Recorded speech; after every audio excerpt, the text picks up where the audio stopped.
motherfucker. I'm a mean motherfucker. Who don't take no shit. I don't take no shit. And we just met each other. How long ago? Like 3 weeks? Yeah, 3 not weeks. even. It was the last Northern Colorado Veterans Network event that we had. Mm-hmm. So that was just perfect timing. And Yeah. that was the first one that I put out flyers saying, hey, if you want to be on a podcast, like, come join me. And dude, I'm so glad that I met you, because I've seen you at like 3 other events since then. Yeah. Yeah. No, it was, I don't know. It was just universe 100%. finally putting me in the right place at the right time, I think. Well, even yesterday we saw each other at the Pam Vets thing and got sat at the exact same table. You know, and the other guy that was sitting with us, what was his name? Jason Burke. Dude, I cannot wait to talk to that guy, because he he's pretty amped. Yeah, he's amped, and he has what everybody calls their conspiracy theories, but they're not. They're only conspiracy theories until they're proven true. Yeah, I And mean, then it's just fact. Well, that's what I'm saying. Like, conspiracy theories, the only difference between that and truth is time. Yes. So he and we were at the lodge talking about all these different things that have come out that everybody used to give us shit for, because they said, hey, that's not true. You're a conspiracy theorist. And then now, Right. declassified documents, and like, if you look at Operation Paperclip, you just know how disgusting Secret Services are. And How much do you know about Operation Paperclip, just for the people that might not?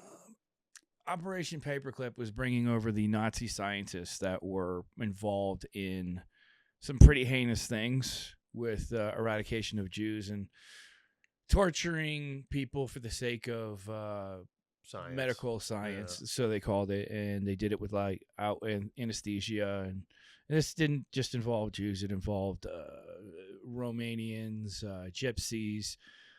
Anybody they felt was not worthy of the Aryan race. And our government, the OSS, wanted to expedite its wonderful rocket program and gave them all a pass and set them up in cushy living conditions. And the best part is, when they were recording them as German Nazi officers, they are having Jews drive them around from place to place to go shopping. I didn't know that. Yeah, it's pretty sickening. It's, Yeah, that's it's kinda pretty dark. disgusting. I mean, if you were the soldier and that's what you're driving around, one of the guys that was at the one of the architects of the camps.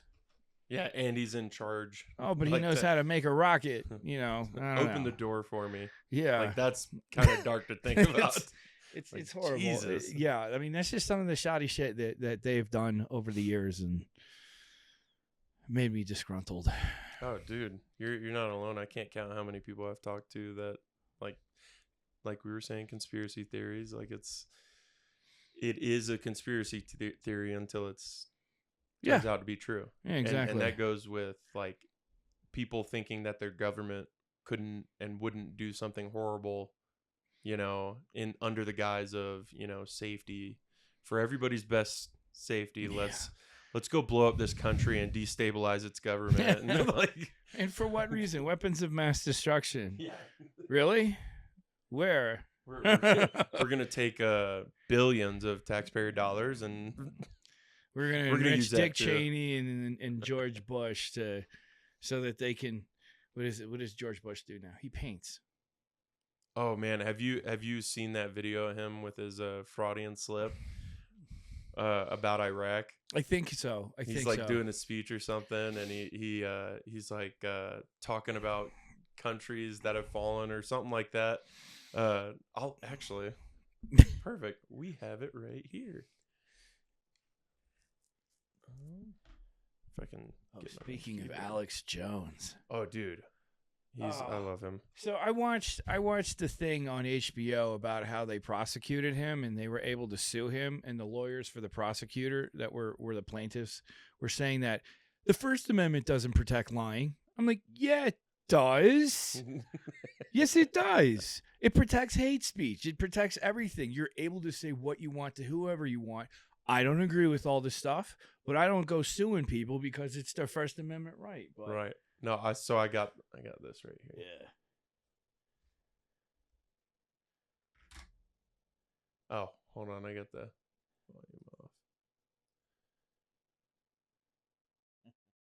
In contrast, Russian elections are rigged. Political opponents are imprisoned or otherwise eliminated from participating in the electoral process. The result is an absence of checks and balances in Russia and the decision of one man to launch a wholly unjustified and brutal invasion of of Ukraine. Iraq, too. Anyway. Iraq too. Wow. I'm so glad he's so cavalier. You know, I mean, well, they know what they're doing. But it's let's pretend that we don't know. Yeah. You know what I mean? It's irritating because we all sign up, we all believe in what we're doing, and then you go over there to find out it was just nothing but a hoax. You know, and then you maybe there was truth to it. I believe there was, like, Iraq was funding Al Qaeda because that was their main source of income. I believe that. But at the same time, it's like, what was the rest of it about? Oh, no. And I think it was, I'm pretty sure Saudi Arabia is one of the big countries that really funded most of these groups, other than the United States, because the CIA also funneled money into a lot of these groups to boast them up to fight Russia and kind of help destabilize their military as much as they can. And then we ended up asking them for help after we started dying and losing. So it sucks. And I know that they could have done something different. I don't know what it could have been, because I feel like people were looking to not find a scapegoat, but like, we need to blow something up or somebody needs to pay in that moment after 9/11. And I think America was willing to blow anything up as long as there was like a finger pointed at somebody. Yeah, it's as like, horrible as that is, you know. And then there's the flip side to this, right? So everybody hates Putin. Here, we never hear from the people over there. Like, I'm sure if you go and talk to the people there, they're like, I love Putin. He's awesome. We only get one side of the story, like, oh, and then, that was the other thing that was pissing me off, is like when he invaded Russia. I'm pretty sure my friends were Ukraine. Going, Ukraine. Yeah, or Ukraine. What'd I say? Russia. Freudian slip. No, I just think that, their people aren't sitting there going, man, we should go fuck up Ukraine and do that. They're at the, it's like, okay, it's like Obama giving $7 billion to the Iranian. Right. Why? Yeah. I had no say in what happened with my own money. Or none of us do. Yeah. Well, I mean, how many billions have we given to Ukraine or Israel? Another thing I was not okay with. Yeah. But just going off of what you were talking about with Ukraine and Russia, I think if there wasn't such a language divide, I mean, because Russian is such a different language than English. You know what I mean? Like, I think if we all spoke one language and understood each other, the amount of videos that could be coming out of there. I mean, even now we could probably translate a lot of it, but there's probably a bunch of people that hate Putin and love Putin, just like there's a bunch of people that love Trump and hate Trump, and I'm with you on, we shouldn't be funneling our tax dollars to these countries to continue fighting, when it's like, how I'm not a big fan of Putin or Russia, and I'm definitely not a big fan of Zelensky in Ukraine. Yeah. We funneled hundreds of billions of dollars in weapons and money to Zelensky in Ukraine to treat this as a proxy war. And he said he only got half of that money. So where'd the other? And then if you look at the money was funneled through congressional organizations. Oh yeah, and NGOs. Non-government organizations. But my main point is, how would we feel if there's a lot more to it than most Americans are aware of? If Mexico, let's say Mexico was a part of America, or Texas. Let's say Texas seceded, like they've been wanting to do. Let's say they seceded and we allowed them to be there, but we said, hey, whatever you do, you can't join NATO. and then NATO, let's say we're not a part of a NATO, and we're kind of in the same position Russia is with NATO, but over in North America, and Texas, which is now its own country, is wanting to join NATO. How would we feel about that if they, were bringing military along our border? We would flip the hell out, especially if we had just signed a treaty not that long ago saying, hey, we're, as long as you don't try and invade us and take us back and make us a part of Russia, we won't join NATO. But instead, we join NATO and we allow the U.S. government to funnel money into our country and manipulate our politicians, and who are bought and paid for. Mm-hmm. I mean, there's a perfect video of Joe Biden saying, have you know which one I'm talking about? Where he's talking about the funds for Ukraine, that if they don't get rid of a certain not a politician or I think I know what you're talking about. I know, and I'm not surprised, given just seeing his picture irritates me to no end. And that's okay. And people acting like he's not. There's a good segue. How did everybody danced around that? And this is the thing I hate about the press. Nobody says the obvious. Like, I watch Gutfeld because it's funny and they go after and do stuff, but nobody will confront the issue that he was mentally inept. He was mentally inept from when he was doing his basement stuff, but nobody would call it out. Nobody will, Bryan says this. I don't know what he's thinking and why. It's like, dude, because he's mental. Say it. I don't have confidence in his thing. And then they don't. They don't say anything. They just dance around. Well, Joe Biden's making a terrible decision here. He's not pulling the trigger. Yeah. He's just sitting there. He's a marionette. Ice cream. The guy is walking away from the podium while he's giving a speech. He's like, and then he turns around and he just walks away. Somebody had to go grab him and pull him back. It's like, where are you going? Then everybody seems so shocked, like when the debate came around. in the moment they're saying, "Oh no, he's tip top. He's not having any issues." This, that, and the other. He was getting methylphenidate or Ritalin right before a debate, and that didn't even help him last time. And I was like, why is everybody surprised? Right. Why? Why are you surprised? But now everybody's like, oh yeah, obviously he wasn't in the right headspace. And it's like, dude, you were saying the complete opposite like 3 years ago, and now you're acting, not even 3 years ago, like a year ago, and now you're acting like.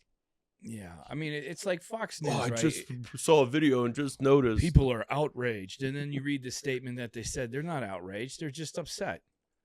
I mean, there's a difference between outraged or internet goes ablaze. And it's like, dude, stop. Just stop. Nobody cares. Oh, wait, Paige Spinnick is in her new little outfit on the golf course. I don't care.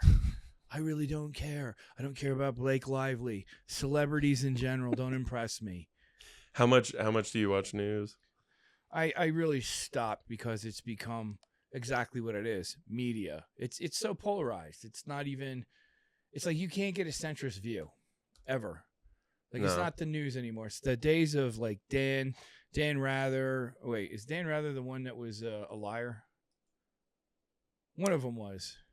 Like Walter Cronkite, all those early broadcasters back in the early how early? Late 90s. Oh, like yeah. Yeah, I mean Walter Cronkite, he retired a long time ago. I mean 1969, the moon landing.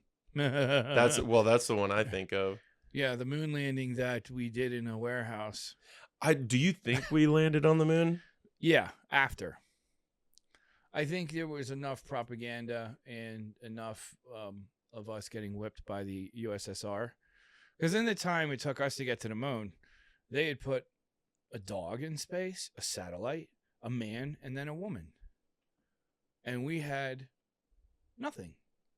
So I just know that what I watched of Stanley Kubrick's 2001, I read the book too. So watching the movie was painful. But you see his effects in 1968, they look authentic.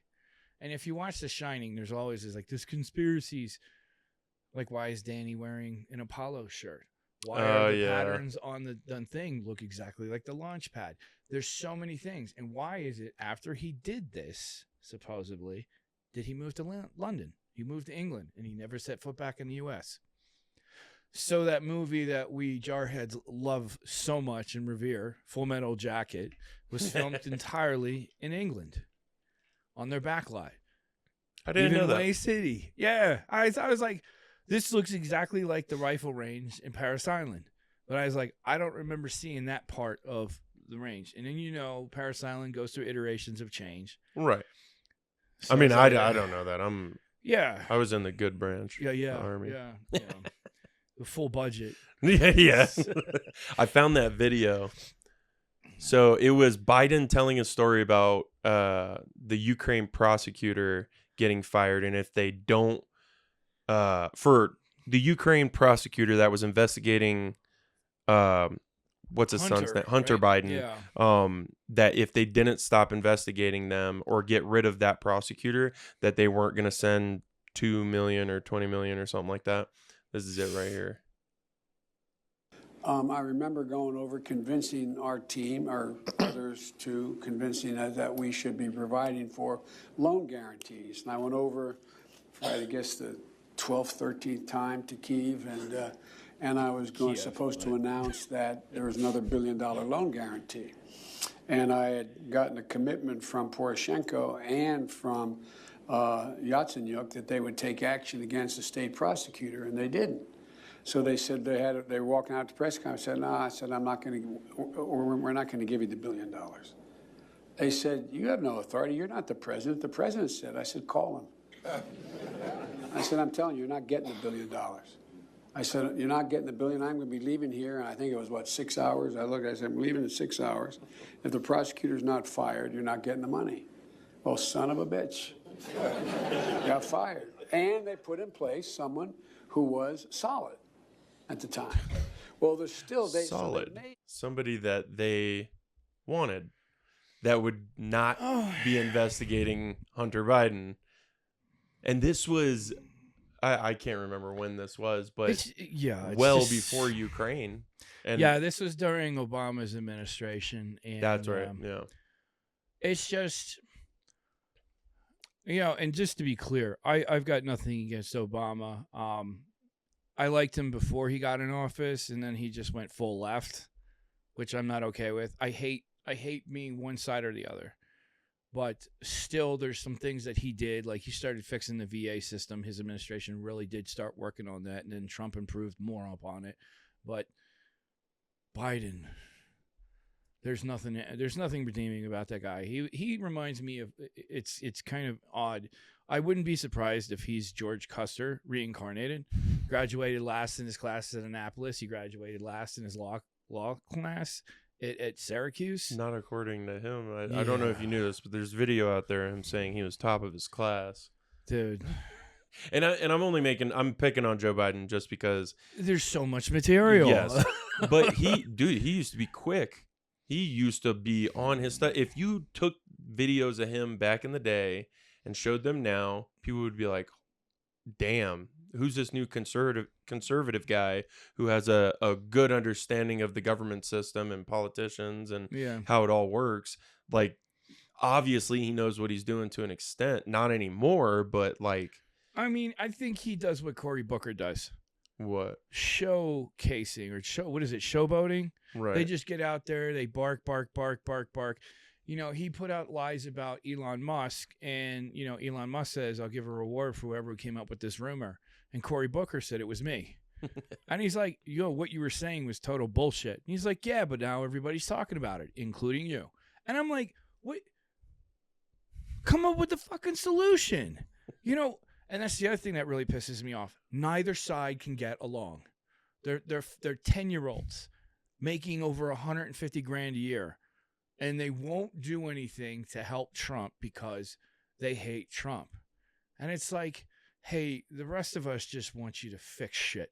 I don't care what your affiliation is. Like Elizabeth Warren, I don't know how she's still in office. She lied about her heritage to get into college. And furthermore, she complains about tuition, and she took a salary of $450,000 a year at Harvard. And you can't understand why tuition's so high? Well, they know that they can get students to use federal aid. And Yeah, then no matter what, they're politicians- going to get money. Politicians are never inept, and when they act like they are, they're full of shit because they know Yeah. exactly what they're doing, and And they'll say whatever they need to get whatever they want, which, I mean, in that sense, I get it. Like, but dude, It's if you're willing to just own it though. go to exactly, You know, yeah, just don't say, I would have more respect for you. Said, I said that because I needed the money. don't go to All the right. dark side and pretend that you're still a Jedi. Like, Yeah, like Gavin Newsom's doing. Like, Oh, oh, I'm a God. centrist now. No, you're not, dude. I remember you when you were mayor of San Francisco, because I used to go to San Francisco for working, and I was dating somebody there long ago, and it was such a fun city. You know what you got when you went there. It's like going to Boulder, right? The hippies are there. It's always fun. Everybody's chill. No crime. And then Newsom takes over, and it turns into a cesspool. have you seen his new podcast? Yeah, I tried to ignore it. He did one with Charlie Kirk, and it was so damn painful. I'm wondering if I can. California, your favorite state. It is this thing's falling. It is my favorite state in the union. You're doing such a great job here, by the way. No, I'm honored to be on the show. Thank you. And You were just down at USC? I was at USC yesterday. Drew a big crowd. By the way, I knew you were at USC early because my niece, who's graduating. She was the one with the MAGA hat on. She was, by the way, I do have to watch. Damn. But she was down there and she was like, she said, You never know. These kids are going to the right. I'm aware. She said, this crowd's crazy. And the only reason she said, she would have said it perhaps otherwise, but she knew you were coming on. The worst part though, Charlie, no BS, true story. Literally last night, trying to put my son to bed. He's like, no, Dad, what time? What time's Charlie going to be here? Look what at time? how much he moves and I'm his like, damn dude, you're in hands. There was school some- tomorrow. He's 13. Somebody He's like, did "No." a clip where it was him just doing this, like, Yeah. and then we have to bust through the ceiling, like it's like. I mean, Stop. it's the East Coast. I mean, like just New York and Jersey alone, we're just we move our hands all over. It was still playing. Oh, yeah. No, I mean it's annoying. It really is. But I forgot my thought on that. But On Gavin Newsom, yes, just him trying to pretend that he's a centrist and reach out, and the left has gone too far left, and I'm not conservative, but I could see some of the points that they make, and like they're trying to act like they're right on that fence, yeah. So as much as they possibly can. he could have convinced me that he's like, all right, they've gone too far left. But when you clean out San Francisco to welcome the Chinese communist dictator of China, and you cleaned out everything that everybody's been complaining about, only to let it go back 3 days after he left, it's like, oh yeah, you're a centrist all the way, buddy. You're not just clean. And man. dude, if you watch that podcast with him and Charlie Kirk, it's hilarious because he points that out specifically. He's like, "Oh, you mean how you guys cleaned up L.A. and downtown right as Xi Jinping was showing up, and then it just right after he leaves, oh well, it's back to normal, guys." Yeah, And he's like, "Well, yeah, I could see how some people could think that," and greaseball. it's dude. like, how many hundreds of billions of dollars have you guys dumped into the homeless population and like these, what are the programs called? The needle exchanges, and like, oh, here's a kit, and in this kit it has a crack pipe. It's got, it's got all the goodies that you need to OD. It was like during COVID, he, instead of spending $250 million on the masks made locally, he spent $1 billion on ones made in China. So Well, he's that got was ventures with the Chinese companies too. That was around the time that we couldn't say that it was a China-made virus in China. We couldn't say that. And I know from my personal experience, because everyone's like, you're just anti-jab because you're a conspiracy theorist. I'm like, I'm anti-jab because I know the government.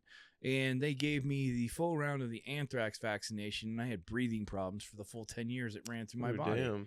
Yeah, so, and the best part is, shortly after, they quit it. They said there's too many health problems associated with it. And I'm like, oh, great. So I couldn't give blood for 10 years. Not that I would, because I don't want to bestow that upon anybody. Right. Yeah, because they might get smarter. Yeah, right. But I mean, like, There were soldiers having kids that were having issues because of that. Yeah, Yeah. yeah. That's definitely a big reason I'm not anti-vax, but more do as much research as humanly possible before I allow anybody to inject my kids with anything. Like, it's the amount of videos that you see of parents who have like, and in 2025, there's adults that have kids that, of course, they have videos of right before they're getting a vaccine or whatever it is, where their kid's talkative, their kid's this, that, and the other, and then they get a shot and now they're nonverbal. Now they're showing all these signs of autism. And I get in arguments with my brother about, well, you say that vaccines cause autism. And it's like, dude, look at is it the Philippines or Vietnam? They had no vaccines around that time, and in like the 90s up until like the early 2000s, and then Bill Gates and the US start sending money in there to help them out, to sterilize them more than likely. Well, they start shoving vaccines down everybody's throats, like, oh yeah, you should take this because this is going to help your health, and this is going to do this, that, and the other. Yeah. And their autism rate increased by like 300%. I'm not surprised, because it's like I said, I worked at Pfizer, Pharmacia, and Merck, and I won't say Pfizer did this, but I know firsthand that Merck did. What they do? I was working on the data management of their studies for phase 2, phase 3. I would report all the findings from the doctors doing their double-blind studies. So adverse, non-adverse, didn't know if it was placebo or not. But, when we completed the amount of people that were required and the adverse reactions were too much to get it to the third stage or whatever the next stage, they would increase the sample size until they got the results that they were looking for. Well, and they'll not only that, they'll now, do I will a litany this. of I'll tests. throw this disclaimer. Now, that was like 20-something years ago. Do they still do it now? I can't say. But that was just my experience, and I was like, I don't like this industry one bit. I don't think there's a limit on how many tests they can do and then what tests they can pick from. Like, no. Oh, well, we'll do 100 tests and we'll pick the 55 tests that lean in our favor, and those will be the tests that we use for... Well, it's like polls, right? Polling, Yes, yeah. Man, look, 63% of the people we polled, I forgot, 323 people represent 350 million people. Of those, you also picked left-leaning people, so of course they're gonna pick that. Yeah. Like, I don't know, just the amount of research that I've done that's been unbiased, I can tell you that a lot of the things that they use for statistical reporting is bullshit. It really is. And they can manipulate anything they want to. They're going to do anything that they can just to try and make He's more the money. Antichrist, Bill Gates. Trying to see if I can find that video. I don't think I'm going to find it. Whatever. But yeah, dude, I know we got way off topic. Oh yeah. But where were we? Yeah, for real. We went from conspiracy theories to vaccines. I think we might be taking in too much news and no, it's and not media. news. It's just like you're not allowed to have an opinion anymore. It's hey, if you don't agree with this, you're this phobic. And I resent that word because phobic means you're afraid. I'm not afraid. I just don't want to throw it down my face. Right. I don't have a problem with a person and their individuality, what their sexuality is. I don't care. Just don't throw it in my face. Okay, perfect case in point. If I go to a diner and I see a guy and a girl sucking face, right. I don't want to see that. I want to eat my key lime pie. You're killing my mood.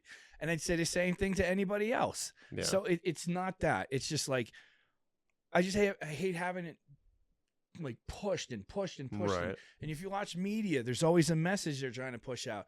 I've never seen so many interracial couples in all my life. You know what I mean? Like, I come from New Jersey too, like right outside New York.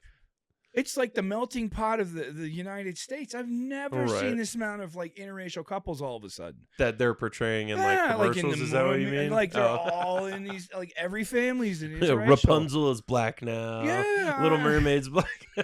You know, and I don't care if you do that. Right, like, right, yeah. I don't care if you do that with like James Bond. Like put Idris in there. And you Oh, I'm dude. down. You know, it's He's the man. But if you switch it out with like a woman, what? A Norwegian character or something like that, where it's like, or a Scandinavian character Yeah. where it's like, dude, 99% of the people in this area are white and have been white for hundreds of years. Yeah, Like, but all of a sudden there's like, you know, an interracial couple that's Mexican and Well, the main- African American, and it's like, what? the main character that's been, you know, white in these fairy tales forever.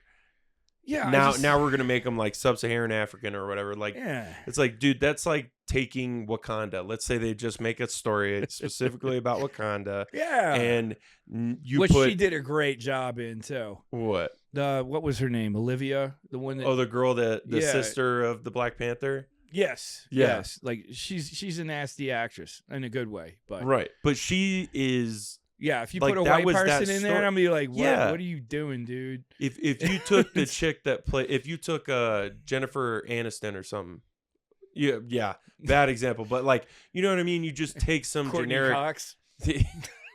You take some generic white actress Yeah. and you throw her in there to play that character.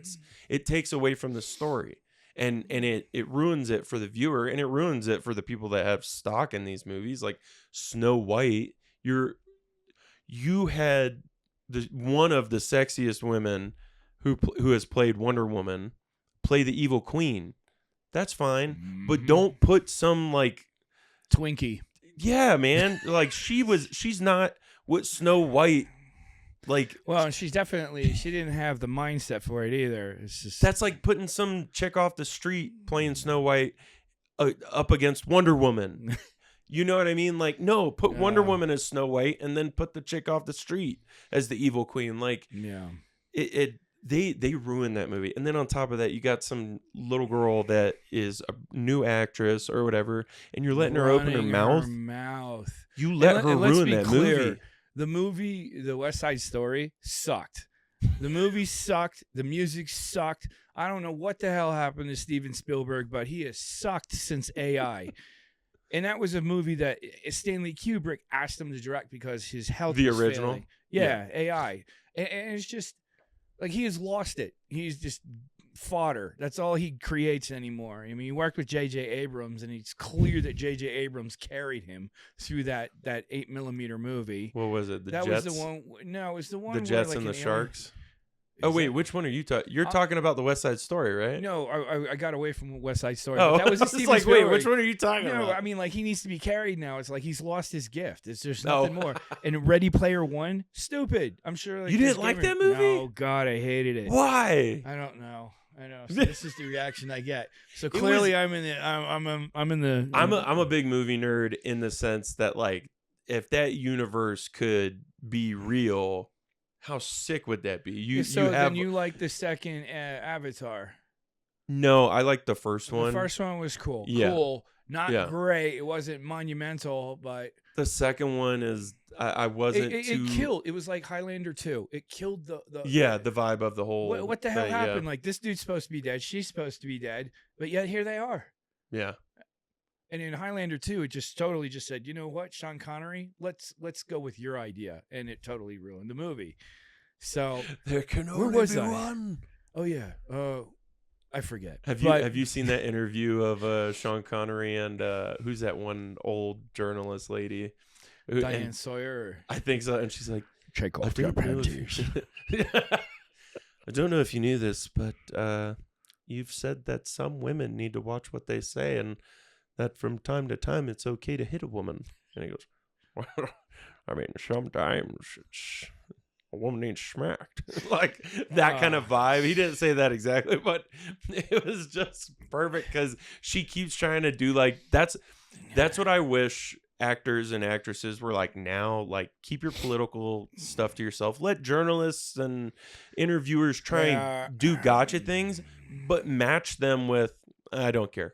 Like, Well, no, Match them I've with learned that something about energy. that. I learned something about why these idiots put their voices out there. They get paid to a lot of times, or their agents basically saying, if you don't do this, then I can't represent you. So You gotta think go that out there. you think that's why Robert De Niro No, ruined Robert his De career? Niro is just off his rocker. He's always been off his rocker. And everybody seems to forget he was caught in France with a black hooker. Then she was mangled looking. And then he had a decent looking wife, and like, what are you doing? But then, so That- did I Hugh don't Grant. know. Hugh Grant did the same thing. So like, what's happened with the black hookers in Paris? You know, They just he had Elizabeth hey, Hurley. Like Robert De Niro's first wife, pretty. maybe the black hookers just know what they're doing. I'm in Paris. no, they just like And it's Paris. They like STDs, I guess. I haven't lived enough. I need an STD. Give me some I mean- antibiotics. Clap, clap. Oh God. It's only a couple shots. You'll be good in 2 weeks. Yeah, hey guys, when you're out there on port, please, whatever you do, don't God. go down on the women. Oh God. No. There Yeah, it is, don't. Monday morning. Oh, gonorrhea of the throat. I guess you didn't listen. Ey. I feel for you. Yeah. Oh God, dude. And it's like just don't go after hookers. I think that's just like a life lesson everyone should keep in their. of all the crime that's out there, I think prostitution is the least on my stop list. I mean, think about it, because if there's a serial killer that just wants to get like his rocks off, he usually goes after the prostitutes. Technically True. speaking, let him have his fun. And then she'll go home, and he'll go home, and all is well.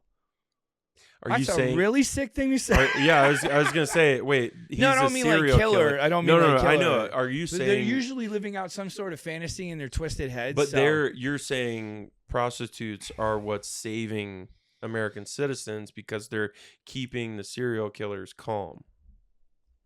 Now, if you look at a lot of the serial killers, they go after there's People of the night. Yeah, people of the night, because they know nobody's going to care. Yeah. And, what are people of the night? Usually people in a shit situation that are usually stuck on drugs, and they got to pay for their habit. So they turn to this. And that's the part I don't understand because there's some beautiful women out there that just sell their bodies on, online, on OnlyFans or whatever. And it's like, which is, I guess, good for a lot of prostitutes. Well, it's like that teacher now. that got busted, and then she got fired from her job, and now she's made $34 million. $34 million. Good for her. Yeah. I but- mean, not a smart thing to do because now that Well, I mean, she's it's gonna be $34 on- million richer. I mean, I could buy new friends. You know what I mean? It's like, That's true. let's figure, after $1 million, you don't really have any true friends unless you knew them from before. Yeah, right. There's no new friend. I'll be your friend for. You I want to mean, come to my 30-something account? No, I don't million, want yeah. to touch you, you pig. With But I'll hang out with you. with all the stuff I've let the military do to me, I imagine, it's not that different from what these guys gotta put up with for a couple million. Yeah, But yeah. they with- get blessed with these genetics of like nice ample everything and perfect skin, and it looks good on camera, and But then they're cursed because they have those features and they put them out there, and then everybody notices it, so they expect it. And a perfect example True. of this is Nicole Kidman, that talentless hack that is still in the movie industry, but look at her face now. What is going on with it? I couldn't stand her in Days of Thunder. I know I'm in the minority here. My wife thinks she's a quality actress. and What's I'm just Days of Thunder? Days of Thunder was in 1988 with Robert Duvall and Tom Cruise. It's where he actually met her, and they got married shortly after. But she's Australian, and her husband's Australian. He moonlights as a country western star from Australia with frosted hair tips, because that's really country. Ugh. Like the whole couple could like hit. Why aren't they ever in a Learjet that goes down? I'm just saying. Like, I don't mean that in a bad way. We but lose I mean, so many good people to Learjets. Like I have a theory. I have a theory about that. So why, like, so everybody's wondering what happens after you die, right? I have a theory on this. I feel that the reason good people die young is because they've already filled their purpose and they're ready to go to the next level. The rest of the people, like Jane Fonda, for example, she's still here because she's a heartless bitch. You know what I mean? Is she a good actress? Yeah, I like a lot of her movies, but I hate her as a person. Oh my god! I hate her. I hate what she did to the Vietnam veterans. What'd she do to Vietnam veterans? So she went out and she was hanging out with the North Vietnamese, taking pictures on their anti-aircrafts, and when they were at the Hanoi Hilton, they were showing this little propaganda thing where, oh, look, we're taking good care of them. And they gave her, social security numbers to go give back to the people. And so that their families knew that they were alive. So she gives it back to the communist officer, and beatings ensued shortly after she left. But oh no, that's what she did. And she basically started this counterculture, spitting and calling them all sorts of vile crap. And this was Jane Fonda? Jane Fonda. Look about how popular she is with military folks. I did not know You'll that. never hear a Vietnam veteran speak highly of her. Bob Hope went out there on the USO tours. She went out there to visit with the North Vietnamese. Well, I just had Nicole Kidman up on God, here. look at that face. It looks like it's been pulled back 6 times. Look at this. Boy. Look at this I one. think this one's AI. Ugh. Oh man. Here, let's See if you can get her husband.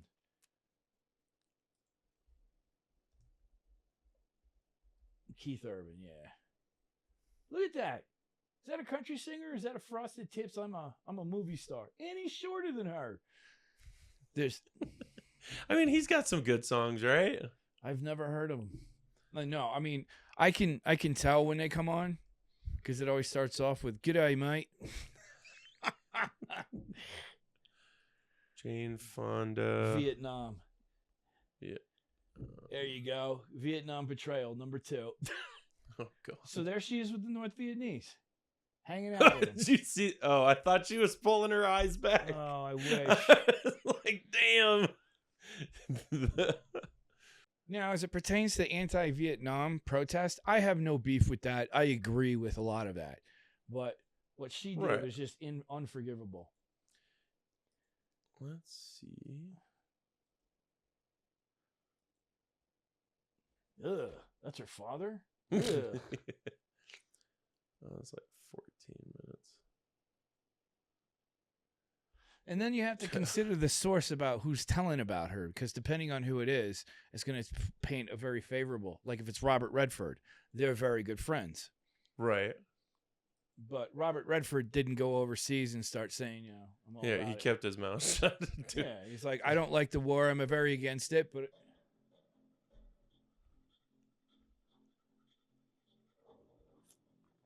Oh, it says false. Who is this? Is this Snopes?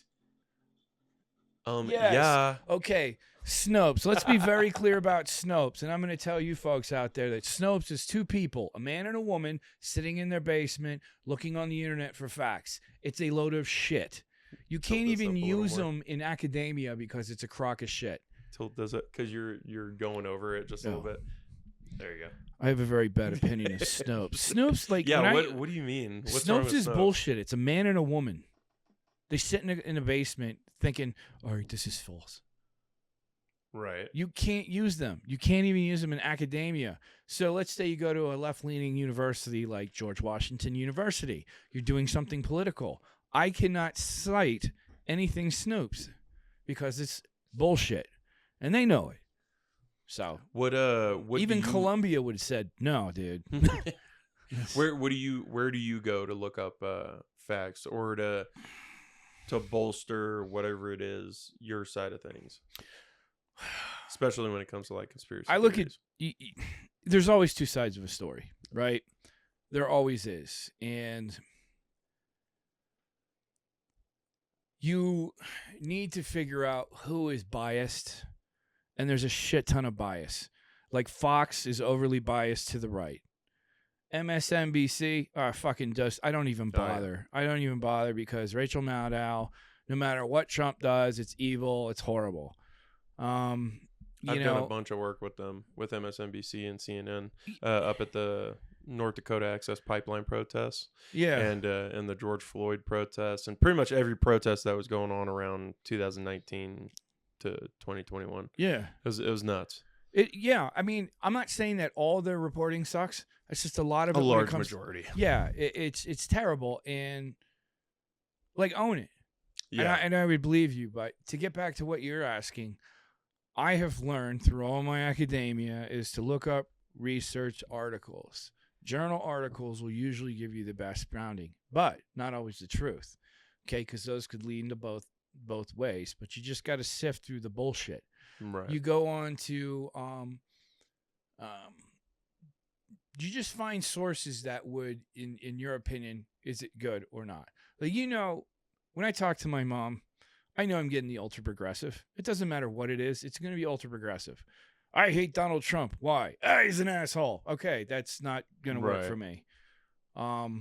If I go to my own friend, those damn liberal progressives, why do you Yeah. hate them? Because they're anti everything. And I'm just like, that's not going to work either. But if you go to a place where a dude's a historian on this or that, or she's done countless things in this, you'll have some grounding. I think we're starting to lose a lot of that as well.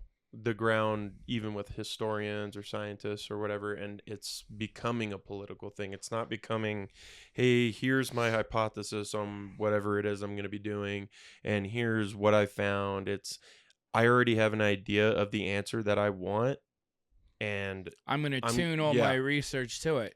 And that is called selective bias. Yeah.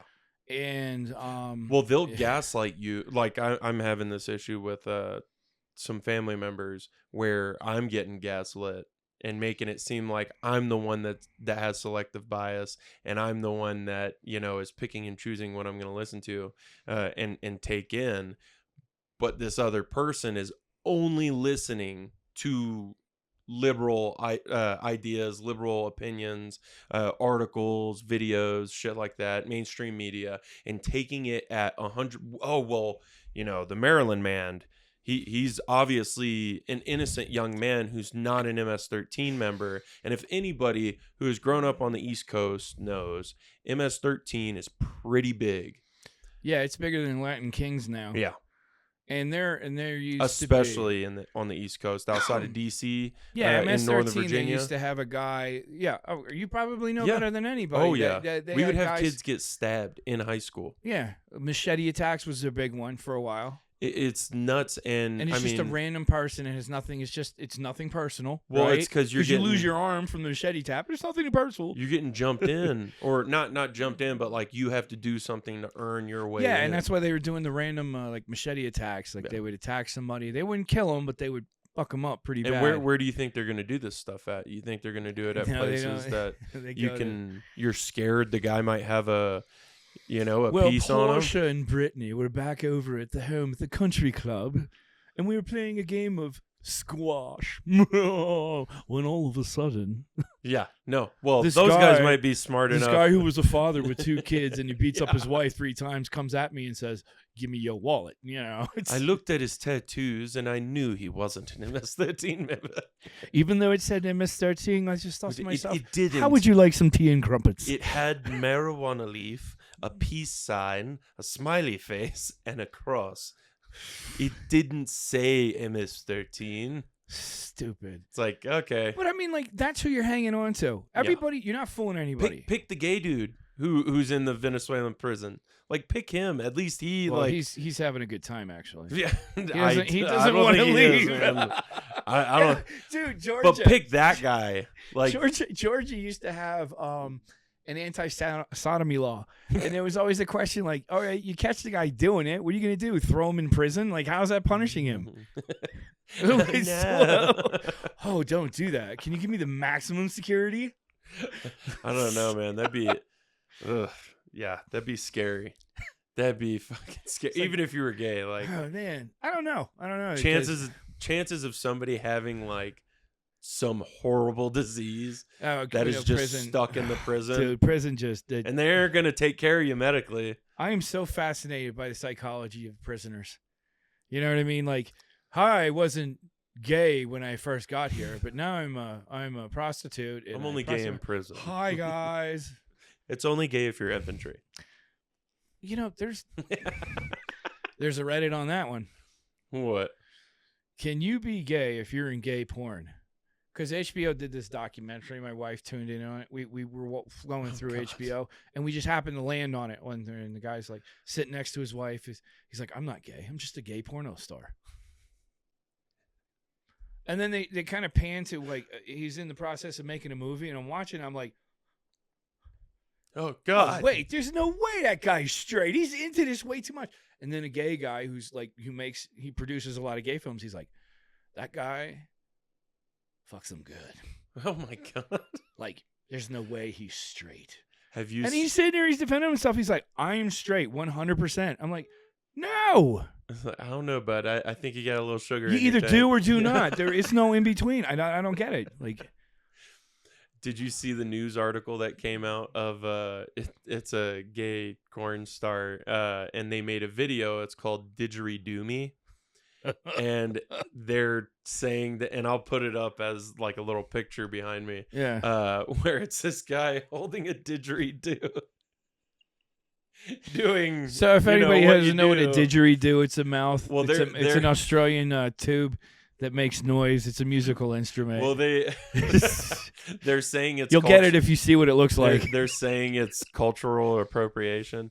Just so you know, didgeridoos are like this long and this thick, and this guy's doing this. So I imagine in the movie, all you're hearing is wah wah wah wah. But What is that? I don't know, but I want to go to sleep now. I'm so relaxed. didgeridoo me harder. You know, But it's cultural appropriation and so how is shit. cultural appropriation is such a crock of bullshit. Yeah. Now, let's talk about dreadlocks. You know who had dreadlocks? Vikings. And everybody in the history of mankind since civilization. Anybody who could twist their hair and have Who couldn't brush it? It's simply you didn't brush it. That's it. Like, I don't understand how it's cultural No, here's cultural appropriation. Tanning yourself, pretending that you're black, and then saying, like, comes out that you were actually white the whole time. Yeah. Like that's cultural who's that appropriate. one chick? That's the girl I'm talking about. Yeah. She's like, I'm black, and she's like, oh, don't try to take my black song. She I'm was like a vice president of an NAACP Mm-hmm. group in wherever she was at. Damn, I forgot her name, but yeah, it's. And I wouldn't say that would be cultural appropriation. I mean, I would take it as a compliment. Yeah. You want to be black so bad? Hey, man, come on. Or like kids dressing up as Bruce Lee. Now you just have to have the police beat her up a couple of times, and then she'll be in there. No, I don't get the cultural appropriation thing. So No, I think it's an excuse for people to get angry at stuff, which in a lot of instances people have a reason to be angry about racism. And I mean, racism is bad, and I don't say but as in like, but sometimes it's good. Like I say it in the sense that like it's not an excuse or a free pass to do whatever you want just because you're offended. yeah, People get offended every day, and it's not the end of the world. You can either ignore it, move past it, whatever you got to do, and just do you, or you can let it affect you and let one word be an excuse and a reason for you to get thrown into jail for attacking somebody. It's like it's on you to make that decision, no matter what your race is. Like there's racist words it was for like everybody. that gay kid that was killed back in '95 up in Wyoming. Oh, You hear about yeah. him? So he got brutally murdered. Now Oh yeah. I don't know. There's a lot to that. There's a lot more, but I mean, when it came down to it, the kid was just like, Yeah. he was tortured, and I'm just like, They were horrible. He was just a happy kid, and I don't care what anybody says. Whenever gay people move into your neighborhood, values go up. They really yard's do. nice They and go clean up. Yeah. They're. I just Nobody's yeah. scared of getting mugged by the gay guy in capri pants. If anything, and they would come and tell you, like, look, your pants are terrible. They don't go with those shoes, dude. Look, come here. Let me help you out. You're not supposed to wear white after Labor Day. But no, I get it. I'm more of a you do you, let me do me kind of outlook on yeah, life. but everybody's got to voice their fucking opinion, and everybody's a superstar on TikTok or whatever, and they think their voice matters, and you're not. You're Except ours here on this podcast. Here we're No, I mean it's like this narcissism that's come out, and people like that idiot Olivia Dunn, I think it is the one, the LSU gymnastics girl, who's not even that good, and she can't even help her team win, but everybody focuses on her because Oh, is that the one that smoked? No, that was a track she's star. blonde, and I don't see the big deal about her, but like they're always saying, I think it's Olivia Dunn. Don't quote me on Oh, I know. We're gonna find out. Let's see. All you have to do is the LSU gymnastics girl, and like she comes up everywhere. And when LSU won their championship in female gymnastics, they're like, Livy Dunn. So Livy Dunn's team wins the championships. And I was like, what an insulting thing to say. She sat the bench because she wasn't good enough to compete with the rest of them, and they all won the championships that she was on the team thereof. So what did she do? I don't get it. She's got like, I guess an OnlyFans page or something like that. She's not good. I mean, I bet she's good at the OnlyFans stuff. Yeah, I guarantee it. I don't know if it's I'd an be good at OnlyFans, but she was raking in money before this, and I guess she understood that her gymnastics career sucks. But it's great that you were able to brand yourself, build your brand. But at the same time, it's like, bro, give credit to the team that won. Don't take it away from them. That like really pissed me off because this is a nice picture. Yeah, it's because she's not talking. When she talks, it's like nails on a chalkboard. I know. This looks like those. Of course, she's from Jersey. There you go. Good going. God. Yeah, you see what you guys pump out. Jesus. Dumpster slut. I'm just saying, like, like Caitlin Clark. Caitlin Clark was an amazing college basketball player, but there are other women on her team. It's like she didn't just get them all there, and she's nasty. I'm not going to take that away from her. There's that one. Is that black chick that does the springboard dance where like you bounce back and forth? It's like this huge mat, and it's a springboarded mat, and they do like a dance routine. That's the only gymnastics thing other than like the parallel bars. But there's this one black chick that is like top tier at that. Like she was killing it. And after watching that, I'm like, you know what? I kind of want to watch gymnastics more because that is like, I know I could never do some shit like that. She was in the air. Well, before it used to be like I was in love with Mary Lou Retton back in the day. Like that was my girl. What's she in? She was in the 84 and 88 Olympics, and she was a gold medalist. But then as I got older and injuries started happening to me, I'd see them land on their feet, and I'm like, oh, that must be a hip. Oh, there goes the knee. My back. Oh, their Lord. And there was another woman. She was on the East German ice skating team, and she won the gold. It was Katarina Witt. Yeah. She did, I think, the 84 and 88 Winter Olympics, and she did a spreading Playboy, and every guy I knew ran out to gather that because like, finally! I did not know that. Well, they brought down the wall, and they were like, she's free to get naked! Gorbachev, tear down like that all, wall. I know, like all my friends back when we were young had a huge crush on Mary Lou Retton, and we're like, it's almost taboo because she's on the East German side. We're like, are we allowed to have a crush on her? She's a communist.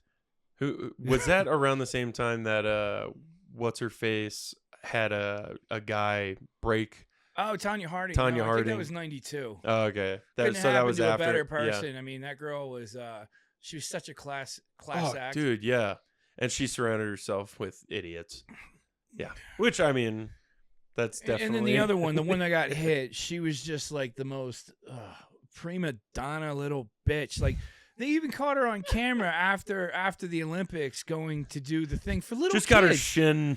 Yeah, she's like, oh my God, how much longer is this? How much longer do I have to do this? It's like, you little bitch, you're destroying the hopes and dreams of little girls and little guys. Who knows? And they destroyed her dreams, though. Yeah, she still won. She still won. And if anything, that boosted her ratings. She should be thanking Tanya Harding. I mean, Tanya Harding was the bet- type of girl that I used to date back in the day. And I was like, Oh, oh, dude. God, she's coming at me with a hatchet this time. Watching her on I Love the 80s or whatever it was, World's Funniest Videos, like, and she started coming back like big time. That I used to watch that shit all the time. No, it's crazy because you're like, that bitch is crazy, but there's something sexy about her. I could change her. I could be the That's one. exactly what it was. That's what all the guys are like. I was like, I don't know nah, if that's dude. an East Coast thing or I not. guess. But, I don't know. yeah. I mean, Crazy white women are definitely a commodity. women on the East Coast love to fix men that are broken. And So- they themselves are 99% broken. Well, he, she, they, them, the. it's all the same. Yeah. Well, my wife was able to piece me back together, so I owe her that. But I mean, I was just a gem. I was a 7 at the time, and now I'm a 10 again. You know? Is she from the East Coast? Yes. Same part? She's a Jersey girl, born and raised through and through. I'm a Jersey guy, born and raised, hate it. Yeah. 114. Like, she gives me so much shit because I talk crap about it. But I mean, in all honesty, there's a lot of good things about it. I'll tell you when I think of one. I got my 2 dogs there. I met her and her family.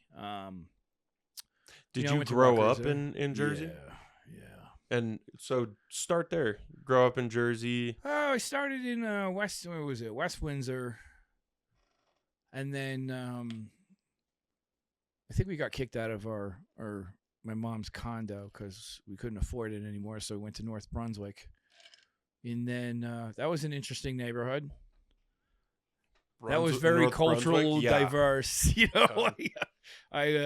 Yeah. So that was eye-opening. I used to get into a lot of trouble. And What's that? little trouble meaning like three-letter or law legal. What do they call them? LEOs.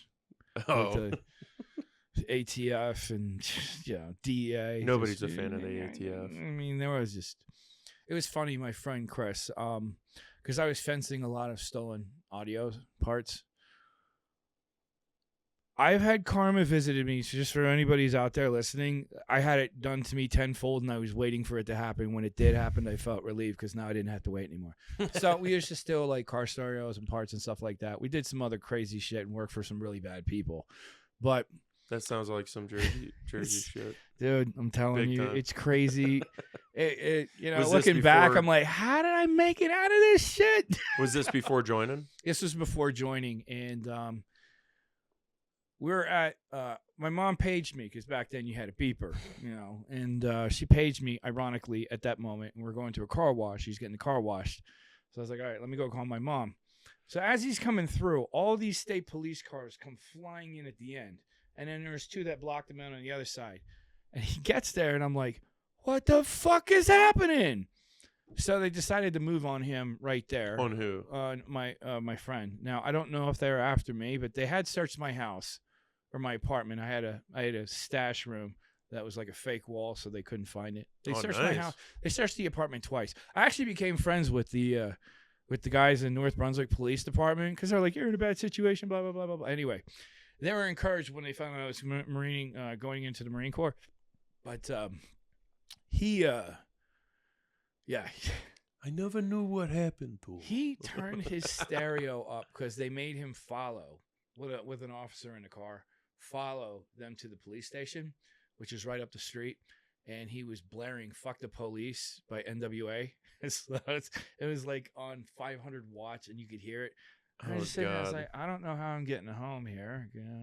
There was no Uber back then. It was Right. like a $500 cab ride. But that was Chris. That was one of my, So the judge told me basically that he's like, you're a terrible criminal, man. You might want to look into a different line of work. I was like, yeah. And so he heard I was enlisting. He's like, you show me enlistment papers. I'll cut this off. It's like, all right. And just to give you an idea of Like a all the deferred shit. sentence kind of thing? Nah, he would wipe it away. Oh, he would get rid of nice. it. It was like over 90 hours of community service plus doing this and that. And I mean, I had some good fines levied against me. Right. But what the hell happened? Oh yeah, so he gave me that. I went in, and while I was in boot camp, it's like 3 police officers in a car came up to my friend's house looking for me. And they're like, hey, we have a warrant for his arrest. Yeah. He's like, well, you're not going to get him because he's in boot camp. They're like, oh, he's in Marine Corps boot camp. And they're like, yeah, all right, never mind. Never heard anything more about it. I still to this day don't know what the charge was about nor what it was for. Right.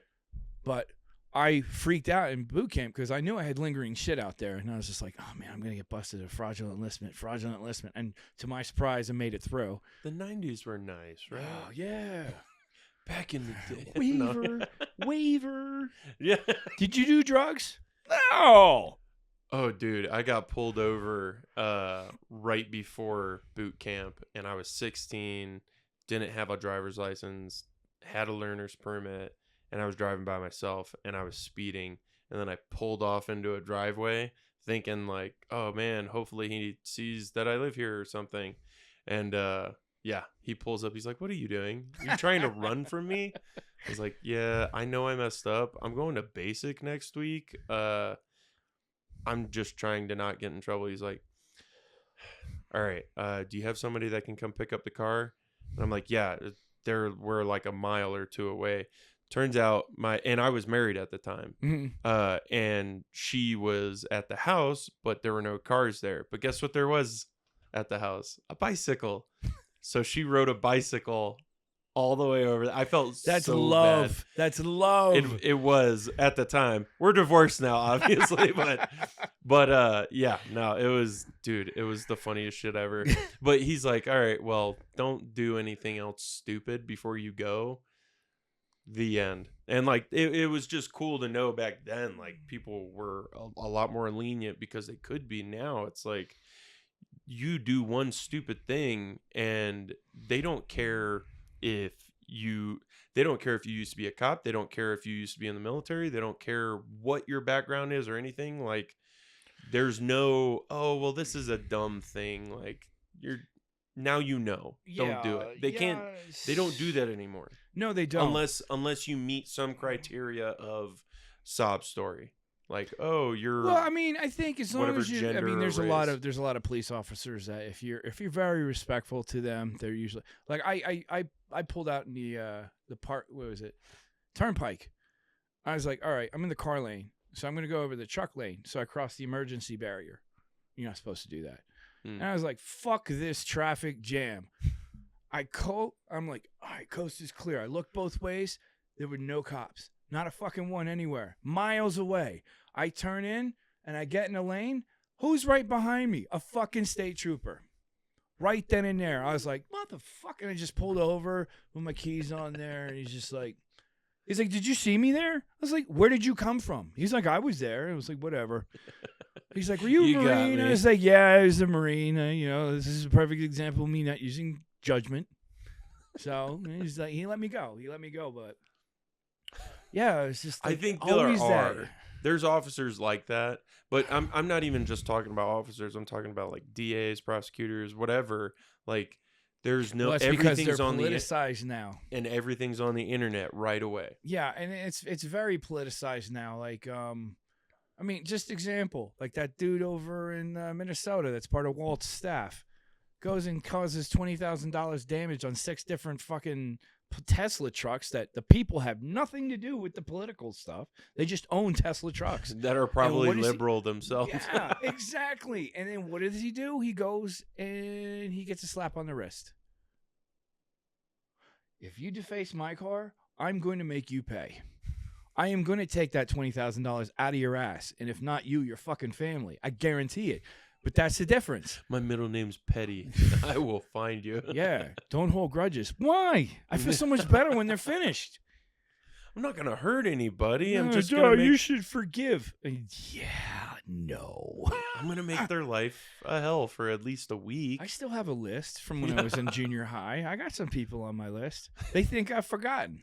Like from Billy Madison. Yeah. You're just sitting on the couch putting lipstick I on. Always, it depends on the shade. Sometimes I use lip balm, but you know. So you're in the Marines. You finished boot camp. What's your MOS? What'd you end up doing? Oh, I did an array of things. I mean, I've been jump certified, scuba certified, door gunner, Nice, life support systems, you name it. I have been everywhere that the world could possibly send you, that there's a third world shithole, that when you already lost your faith in humanity, it gets even worse. And this is where my wife and I differ, because she had a life of, a great upbringing, and I'm envious of that. I wish I had that. And she was segmented from that. So I wasn't. So I got shit in New Jersey, and I got more shit when I went overseas, and you just see the nastiness that is the world. And I mean, I won't even get into some of the shit I saw in East Timor, because I was in Operation Stabilize. Where's that? That is in East Timor. So Indonesia is just this like fucked up place. It's always been tumultuous. What's it near? Oh, it's in Indonesia. Oh, okay. It's like it's one of the islands in Indonesia, but it still has a sovereign, but it's part of the Indonesian Republic. But back then, they were trying to break away from the Indonesian. Indonesians are ruthless. Yeah. So they went in and they took off. They broke down all the rebels came in and just ripped off all the house roofs because it was coming into hurricane season. They were raping the women with broomsticks and shit, and decapitating kids. So this was a big thing back then, but then it died out. It's what years? What years? Oh, 99. Jeez. Yeah, that wasn't that long ago. It was really fucked up. I mean, we weren't technically allowed to land there, but I mean that's just an entry in your SRB, right? But you see this shit, you're nuts. offloading, you're helping like the AJs, which were the Australian jokes, as they call themselves. I don't know why you would call yourself an Australian joke. And then the Kiwis were there, and we're just supporting them. And this is the type of shit. I mean, when we got there, the whole fucking island was on fire. I think I have videotape, and here's the ironic part. Only in the part where I started filming the military portion, the sound went out, and this weird hum. And I was just like, okay, that's some secret squirrel shit. And technically, I was not supposed to be filming, but I was doing it anyway. So right, come and get me. It's like, but yeah, I mean, that's just some of that. I mean, that wasn't even the first time. That was like, I'm like, man, fuck this. And these people don't appreciate what they do, what you do for them. Yeah, maybe they stopped raping and killing the women. Maybe, I don't know, because we were relieved by the 15th view, the USS Peleliu. I think that was the 11th. I don't remember. It was one of those groups. After we set everything, calmed down, they came in and just run clean up and make sure everything was set, and then off they went too. How'd you deal with that? Or have you gotten to deal with that at all? I was pretty fucked up. I mean, I used to drink a lot. And I didn't like it because it would always let that shit out. Yeah. So when I first met my wife, I mean, I got out after 8 years. I was fucked up. I was living on my friend's couch because I kept fucking up. Couldn't just get your shit together. Yeah, I couldn't cope. My first day out, like fighting. You're sitting back. You're not getting stop loss because we know you don't want to be here anymore. They send you back 3 days later. You're through taps and temps, and out in the world you go. Like, oh my God, 3 weeks ago, you know what was fucking happening around me?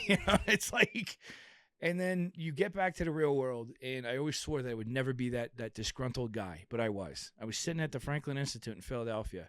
I was just standing there. I was looking around the food court. I'm like, you fucking people have no idea. Hate you all. I want you to die a horrible death right now, but not just yet, because I'm going to go to the next exhibit. But I was sitting there, and that's what I was honestly thinking. This is day one. I ain't even been out for half a day. And this is what I'm already thinking. And I thought to myself, I was like, I became that guy. And then it was just like a downward slope for a year and a half. And then somehow, by the grace of God, I met Kristen. And I don't know. She got me in a level that nobody else. My family didn't know what to do with me. And I think my brother essentially cut me off because he's just like, you're not functional, dude. There's something wrong with you. You're fucked up. Right. And you keep fucking up. And I don't know what to do to help you. And it was more of it wasn't like he wasn't trying to understand. He just didn't understand. Nobody did at that point. And same with my dad. I had a big falling out with him. But yeah, slowly but surely she peeled back layers and got me to address that head on. And, when you're going through that, you blame other people. I stopped blaming other people. I started looking at myself and saying, what am I doing? And I think she kind of regrets that now because she's like, oh, you're unstoppable. So now I went from a kid that barely graduated high school to having three master's degrees, a bachelor's degree, and a doctorate degree. And I've had 20 years in the corporate world. Is that what motivated you to write this book? In essence, yeah, because it took me about 7 years to write it because I was drunk most of it. And that was the only way I could write it. You know what I mean? Like it was cathartic. So So somewhere you were going through all that stuff when God. you were writing the book, yeah. or was it after your wife kind of? I had essentially pull you finished. Yeah, so I had essentially finished this book when I was drinking 4 bottles a night of wine, like not regular bottles, like the 1.5 liters. So 4 of those fucking things. So in a night, and that's how bad my alcoholism was, and I was prohibited from having any more hard liquor and beer, and because it would set things off. You know, there were times that when we first started sleeping together in the same bed, that she would come in, and I was like, "What the fuck?" You know, Get away from me. One time I woke up and I started strangling her, and she's just like, "What are you doing? Wake up!" I would not off. That was the worst. When you first get out, it's like you don't know where you are when you wake up. I never knew where I was. And I was like, what the fuck is wrong with me? Why? Why does this keep happening? And it sucked. What did it take for you to be able to get through that? Or not even through it or over it, but like process it in a better way? Hit it head on. I mean, a lot of the veterans I've spoken to that have committed suicide prior to that just were so overwhelmed that they didn't know how to deal with it, because you're given mentorship in the military. You're given structure. They take care of everything for you. You take care of each other. You get out there, you're now on your own. Nobody's there. And this was in its infancy. We were the first group. You know, we did the invasion. We did all that shit. Then we're the first group to come back. The unit before us went over to Afghanistan with like 4 53s, and they came back with 2. So that was Afghanistan. We were going to Iraq. So two different games. I'm sure you know. I mean, like the hills are way different than the flat desert and the 8-foot, 9-foot fucking walls that you got to go through. I still get nervous around them. And you don't know how to deal with it, because it's just like you think you're the only person. You're like, what is fucked up about me? I used to scale mountains without issues and stuff. And realizing that when you talk to another person, and it took years before I actually found another person that gave me the same stuff that's happening to them, I'm like, what the fuck? Then all my close friends started opening up about it because they too were going through it. It's crazy. It's crazy. Were there any programs or anything in particular that? Not at that time. No, there was. I mean, if there were, I sure as fuck didn't know about it. Right. I was discharged without a tooth in my mouth that they were supposed to give to me, and they discharged me without it.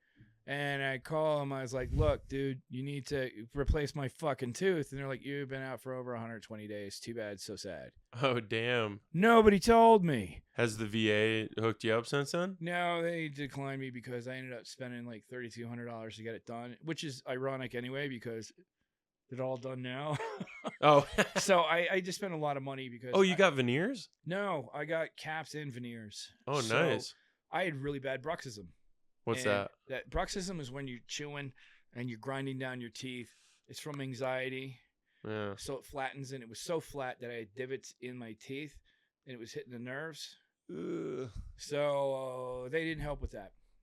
So I did it. And you weren't able to connect it through PTSD or anything? No, because here's what happened. The VA just now announced that you can connect it. And I'm like, fuck you.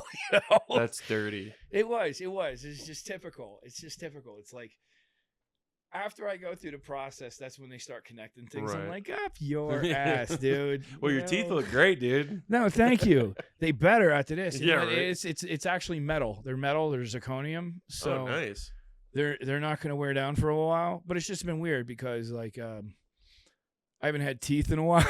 I've had these flat. And if you see the teeth that I had before versus what I have now, it's frightening. Night and day. All my molars were flattened so that they were smooth. Yeah, it was bad. I was Really? like, I was just used to it. Damn. Yeah, it was bad. But yeah, bruxism is something I'm trying to tell people about also. is that you're sitting there and I still push down. I'm not one of these criers that goes, I got my degree. You Right. say, like, what the fuck is that about? Everybody's crying. All the guys are crying now. You Like, don't cry. You don't cry for your degrees? No. I did when I got mine. Did you? Yeah. I'm actually an alumni of have you ever heard of the Phoenixes? University of Phoenix. The Birds. They rise from the ashes? They do. No, I didn't. I don't cry. I don't begrudge people that do it. It's just like it's overdone now. Right. Like, I scored a touchdown. Cry. Like there's being in touch with your emotions, and then there's like, okay, like Yeah. chill. But Kristen, my wife, she says I'm fucking apathetic. I'm extremely unempathetic. It's like, because rationally speaking, most of the problems that people have, and this is what I've learned from dealing with my trauma, most of the problem is caused by you. Yeah. I did it. I evaded my tax return, so the IRS came after me. Because that made sense, right? So my accountant was a shitty accountant, little bastard. He fucking jumped ship, too. And me and my two friends that used him got audited. Ooh. But we all came back, and they said, we were in Iraq. Okay, no problem. I was in Iraq. No problem. I call in. I'm like, yeah, I was in Iraq. You still owe us $4,900. Yeah. I'm like, fucking you. Yeah. And you Not never cool. listened. You never returned our responses. I was like, bitch, where? When I was shitting out in the desert in a fucking ammo box? I mean, like, when? Whatever. It's just like. That's dirty. I think that spawned my brother to become a tax attorney. I think he was leaning towards like fucking the IRS as much as he could. Cause I already like him then. I do. Yeah, he's a tax. Yeah. He works for one of the largest tax firms. Does he do your taxes? No. No. I if would never. If he I would knows never all do the that, because loopholes. let's just say something goes wrong and it's one of his Yeah. people doing it. I don't want to blame him. Yeah, no, that's fair. And the funny thing is, when I was working in New York, I was working for his biggest competitor. But they're not really competitors because they all talk to one another. So Right. it's just like I it was gonna becomes like a say. game of baseball. Like they try to steal each other's players.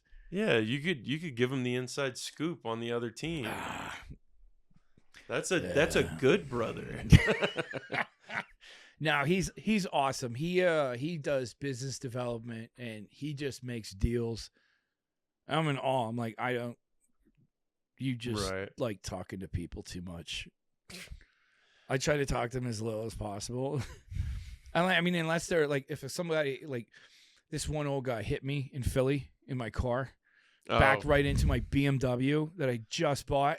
And he hit it and put a dent in it. I'm like, what the fuck is your problem? And I start screaming at him. He's like, what do you want to do? Huh? What do you want to do? Yeah, that's what he's saying to me. wanna I'm shoot like, me? this fucking old guy. I was like, and then I saw the U.S. Navy thing. I was like, are you a veteran? He's like, yes, I'm a fucking veteran. I'm like, all right, dude, forget about it. He's like, really? I'm like, yeah. He's like, are you a veteran? I'm like, I'm a veteran. I mean, it I'm was a sorry, dent. I hit It was your just, card. it was a little dent, but I mean, that's how I turned like from off to on. I don't know. Have you? What have Why'd you you been? stab me? I'm a veteran. Okay, it's just a flesh wound. Yeah, you silly goose. After getting out and getting all these degrees, or actually during your schooling and while you were getting these degrees, were you using your GI Bill? Or? Yeah. So I was part of. All the Marines will know what I'm talking about. I was BWT. BWT was before Crucible. So we're the real Marines. So what they did in 3 days, we did for an entire week straight. All day, every day.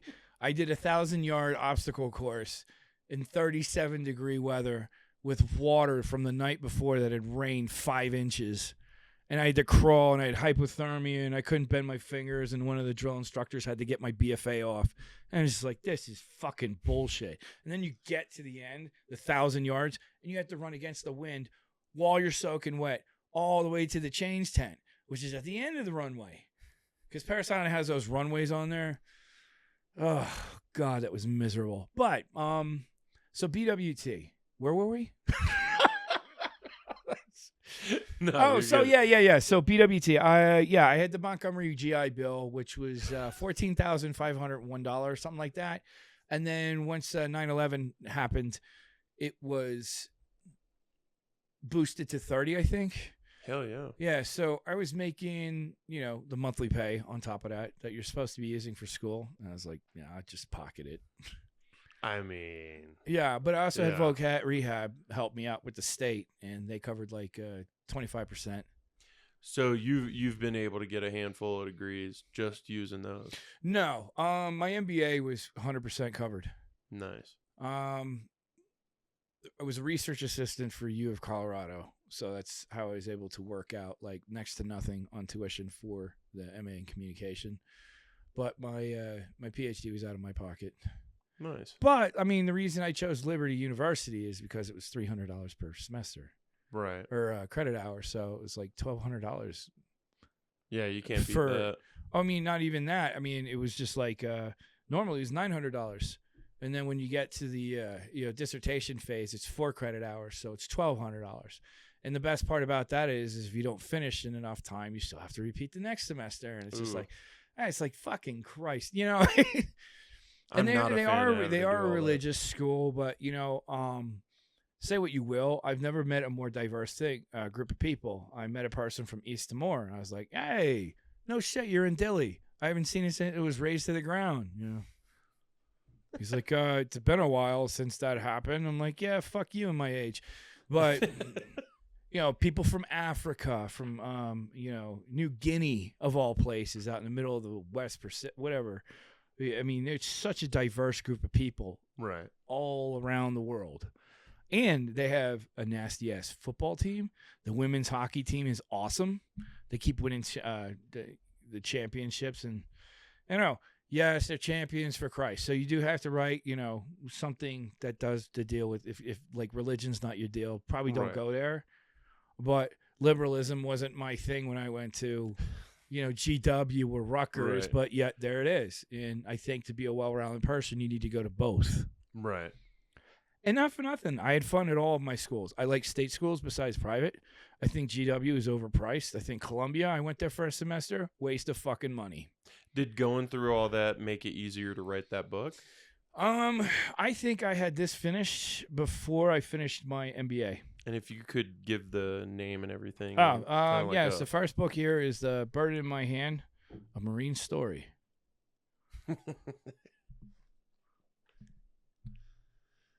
So many veterans are gonna make Good luck. so many jokes with the title of that. You know what? The burden in my hand. Yeah, so when I was talking to my editor, As touching as a story as that is, which I would recommend anybody to read. it's this. not a softie, damn it. Yeah, but when, It's a custer. When you first showed me the book, I was like, burden in my hand. No, I specifically picked Soundgarden.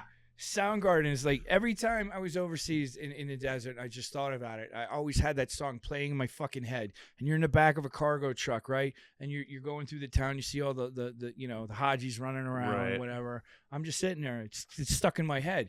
And it was just ironic because my editor, she's like, for the title, pick a song or something that resonates with you.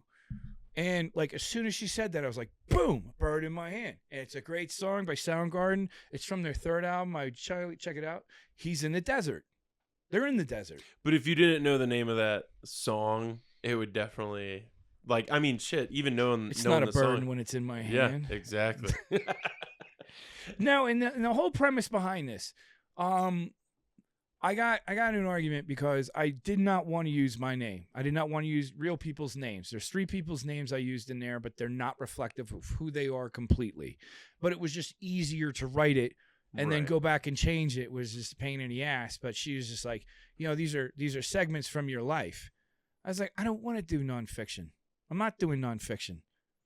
I'm doing a character, incorporating other people. Like all these characters are from real people. Every single one of them. Oh, nice. Like if you take Maureen, all right, my wife still has a beef about this because she's like, everybody thinks she ended up with Maureen. I'm like, all right, whatever.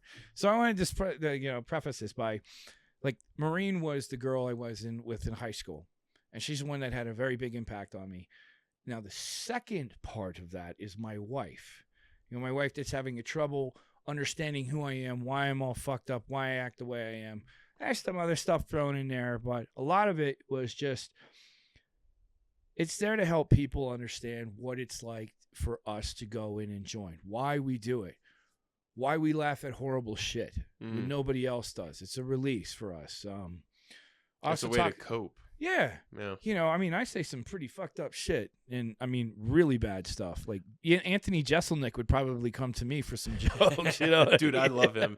He is hilarious. Exactly. He is dark. Exactly. Yeah. Exactly. He's like running through. He's like the girl with the glass eye was running after me, and he's like, I still wouldn't give her back her eye. You know? What made you finally sit down and put these memories on paper? Well, I mean, I started talking to a lot of veterans, and they were having the same problems. And then some of their family members were like, I don't know what to do with him. Like, what am I supposed to do? And I'd sit there and kind of tell it from their perspective. And that's one thing. My wife has a degree in communications, so she's just like, see it from other people's perspective. Approach it from that one. Don't be so dogmatic. Put yourself in their shoes. Yeah, and that's how she said, you know, talk to them in a way they'll understand. Like, they're not going to understand what he went through. If you can tell them from a third, and that's usually how people react. They don't want to hear it from him. They want to hear it from somebody else who can sit there and talk to them. But, I mean, it was that, like I said, a woman whose father was a Korean vet, said this book helped her understand what her father went through and why he was the way he was. And it gave her clarity, but also talking about Medal of Honor, what those guys go through. I spoke to 2 Vietnam Medal of Honor guys, and I did that so that they could tell me a little bit about what it was that they went through, but they didn't want to be named in the book because they're not happy about it. They never wanted the medal, and that's what you'll find out. A lot of these people never wanted the medal. One guy even shoved it in his drawer, and his family didn't find out about it until one day he told his son, go in the drawer and grab me that, and he found this medal, and he's like, what the fuck? You know, is this a medal of honor? Medals, yeah. He's like, yeah, and then he finally told him after 30 years of him never telling his family he was a Medal of Honor winner. So it's that, and it's just like, what do we do when we get out? Was there ever a moment where you felt like the trauma was louder than, the memories of what you went through, and how did writing this book help you process that? I think the trauma made me into an alcoholic. I really do. Like, I went. It usually does. and then I wasn't big on drinking. I mean, I really wasn't. But Marine Corps, man, they shove that shit down your throat. Mess night. Oh, somebody landed safely. Beer time. But it becomes a coping mechanism. It numbs you. But the problem is, when you sober up, it's still there. Right. So, I don't know. Some medication has helped. Not a lot. Like, I take venlafaxine. What's and that help with? That helps with the panic attacks, because I would just get panic attacks out of nowhere. I'd just be walking and be like, like, what the fuck is happening? They're worse. I used to have that as a little kid, just like panic attacks out of nowhere, and I wouldn't be able to get a full breath. Yeah, it felt like I was having a heart attack every single time. Like, and I'm like, what is fat happening? Dude was sitting on my chest kind of feeling. Well, I'd go with fat woman. Yeah. That's I mean, kinky. but that it's different if they're goth, dark eyeliner. Well, what is fishnet goth pin. nowadays? Just a really pale white chick. Yeah, I thought they were Irish, but Irish or Dutch, they both work.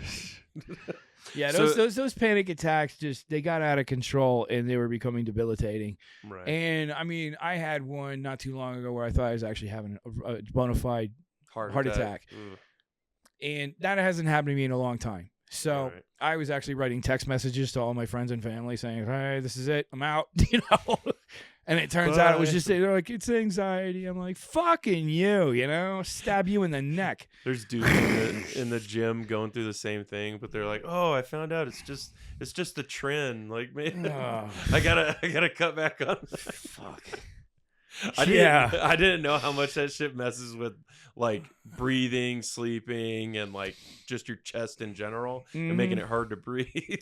Yeah, it's terrible. It's terrible. There's a turning point in the book, the moment where one of you comes home and the other one doesn't. Yeah. How did that loss reshape your understanding of brotherhood and sacrifice? it sucks because you form bonds with people there so much, and it's not like any other relationship. Like, you'll hear about it. You'll hear, oh, so it's a brotherhood. It's a brotherhood. To everybody else outside that stuff, they're like, oh, whatever. It's brotherhood. Blah blah blah. But it is. It's a brotherhood. Not like, we're just friends. It is a brotherhood. So that when someone dies, you truly feel it, and it's the worst feeling in the world. Especially if you're the one that has to give that family their fucking flag. Yeah. It sucks. And I've had people ripping my ribbons off my dress blues, saying they wished it was me. And I'm like, I wish it was me too, but it wasn't. Like, there's nothing I can do about it. Here's your flag.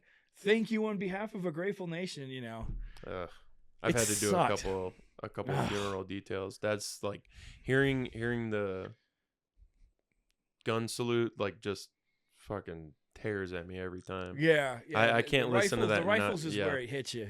Yeah.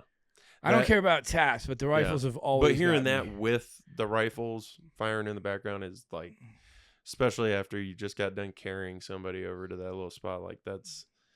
I feel bad for the guys that are handing over the flag. Like, I was not like raising my hand to. Yeah, and that was the take beautiful part about being a staff NCO is you get to be the one, if the officer's not present, to give that information. Yeah. And just so convenient that Captain Harris wasn't there, Shit. I wonder why. Oh, Bryan, sorry I was late. Thanks, Capitan. You take readers in the book from boot camp through war zones to graveside. Was there a moment during or after service that you felt your breaking point? I think it was day one. Really. Day one out. Like, what do I do now? You like Marine Corps life. I can't speak to the Army, man. I mean no disrespect by this, but like you're bred. Everything you do, Marine Corps, and you're in uniform, out of uniform. That's it. So when you get away from that, you've lived this every day, every moment, and then you're done. Now what? And it's like, all right, you've lost a lot of people that are close to you. Who do you turn to? Can't turn to your family because they have no fucking idea what's wrong. Right. Can't talk to these. And at the time, you couldn't talk to these like female, colonels at the psychological evaluations because they've never been in fucking combat and they don't know. Right. So it's just like they're patronizing you at that point and it makes you even angrier. So, you want to disappear. And I think I should have disappeared. Back then. Yeah, I should have just gone out into the mountains and just pulled a Ted Kaczynski. I mean, I'm not like sending bombs to people, but right. just disappear off the grid for a bit and then come back and then decompress. blow something up. Yeah. No. No. I would have said it FedEx. Allegedly. Yeah. It would have been FedEx. Duh. Not a Ryder truck. Jesus. Wait, that was what was his name? I thought that was Ted Kaczynski was the Unabomber. Oh my God, I'm getting him mixed up with the Oklahoma City bomber. Yeah. Jeez Louise. Dude, that was a setup in itself. Yeah. Oh, you're just going to come right in with this rental truck? By all means. Oh, and you're leaving and not going into the building. Oh, don't worry about it. Come on. And not for nothing, the ATF bolstered their budget greatly after that. Oh yeah, well that was right after that. Waco. That's what pushed him into doing it. Was Waco? If that's what it happened. Supposedly, that's what he said. But I'm not condoning the guy. Yeah. I really am not. But I know what it's like to get into a government building when you're allowed to get into the building, and then for a guy who didn't even work in that building to park his fucking rental truck. Yeah, I don't know. And almost everybody's out of the building except for the daycare. Yeah, of course the kids are the ones. Man. I was like, come on, man. You're using kids. Yeah, that was a dark situation. And what's even worse is like my brain starts rolling. Not obviously we're getting off topic, but like my mind starts rolling with that because I'm always thinking of the most off the wall shit that, man, if I was going to do this is what I would do. Like, and I go through scenarios in my brain of, if my wife and kids like blew up or something, what I would be uncontrollable. Like, God help corrupt politicians. Oh and, yeah, evil people. dude, I've got a Game list. on. Exactly. So I've got a list. I go through this in my head, and I'm like, I wonder if you see those videos of that guy, the Oklahoma City bomber, saying they're lying, his hands are behind his back, like it's not true. Oh, the like, same thing with Lee Harvey Oswald. That's what I mean. Like when they're saying that stuff, it's like, And look how fast he got executed compared to other death row inmates on the federal. Yeah. But that's what I'm saying. Like, you never know what's true because we're always getting lied to. And then you hear these conspiracy theories that end up becoming true down the road. Like, the government wouldn't give the American people diseases. Tuskegee. That's all I got to say is Tuskegee. Yeah. You take a town that produced some of the finest fighter pilots in World War II, and then you promise them free health care by giving them syphilis? Yeah. And you didn't do it just for a couple of years. You did it for decades. Yeah. And granted, Bill Clinton apologized, but it's fucking reprehensible what they did to these people. Yeah. Why? Because they were black. Could you talk more about that, just for the people that don't know? Okay. Tuskegee. So Tuskegee people, aside from having, like I said, some of the greatest fighter pilots of World War II, and where there's a top-notch, heavily, African American university, which is actually considered one of the top research universities in the country in Alabama, were propositioned by the United States government to give them free health care because they were in such poverty conditions. And what the U.S. government did was test syphilis on them and the effects of it, while giving them placebos and not actual treatment. And people died and were fucked up from syphilis. And syphilis is a horrible, horrible STD. And it didn't need to happen. But that's not to say that it didn't happen in San Francisco either when we dumped bacteria on the town people of San Francisco. I forget what the operation. I know what you're talking about, where they were literally blowing this stuff up in the air to see the effects on the a top mass of buildings. metropolitan. Yeah. I wonder what this will do. 9 people died, and I don't know why. And this is the shit that they've done. I got the Tuskegee experiment. It's just so disgusting. This is a quick rundown. Yeah.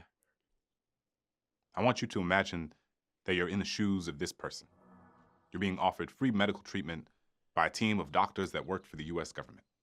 And for context, there aren't really a lot of doctors that live near you. And these doctors from the government seem like people you can trust. Plus, it's free. So it seems like a really great opportunity to get health care when you might not otherwise have access to it. But what if when you went to see this team of doctors, people who you trusted, you were actually, without your knowledge, made to be part of an experiment? And what if, as part of that experiment, you had medication purposefully withheld from you? Medication that could have saved your life. But because it was kept from you, it led to years-long debilitating illness and even the possibility of death for you, your friends, and your family. I mean, it sounds like a horror movie. It wasn't. This was very real, and it happened to very real people. Today, we're talking about the Tuskegee syphilis study.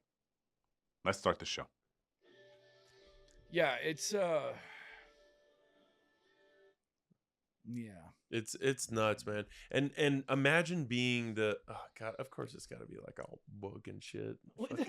Why do you have to ruin shit? Why can't you just tell us horrible things that have happened?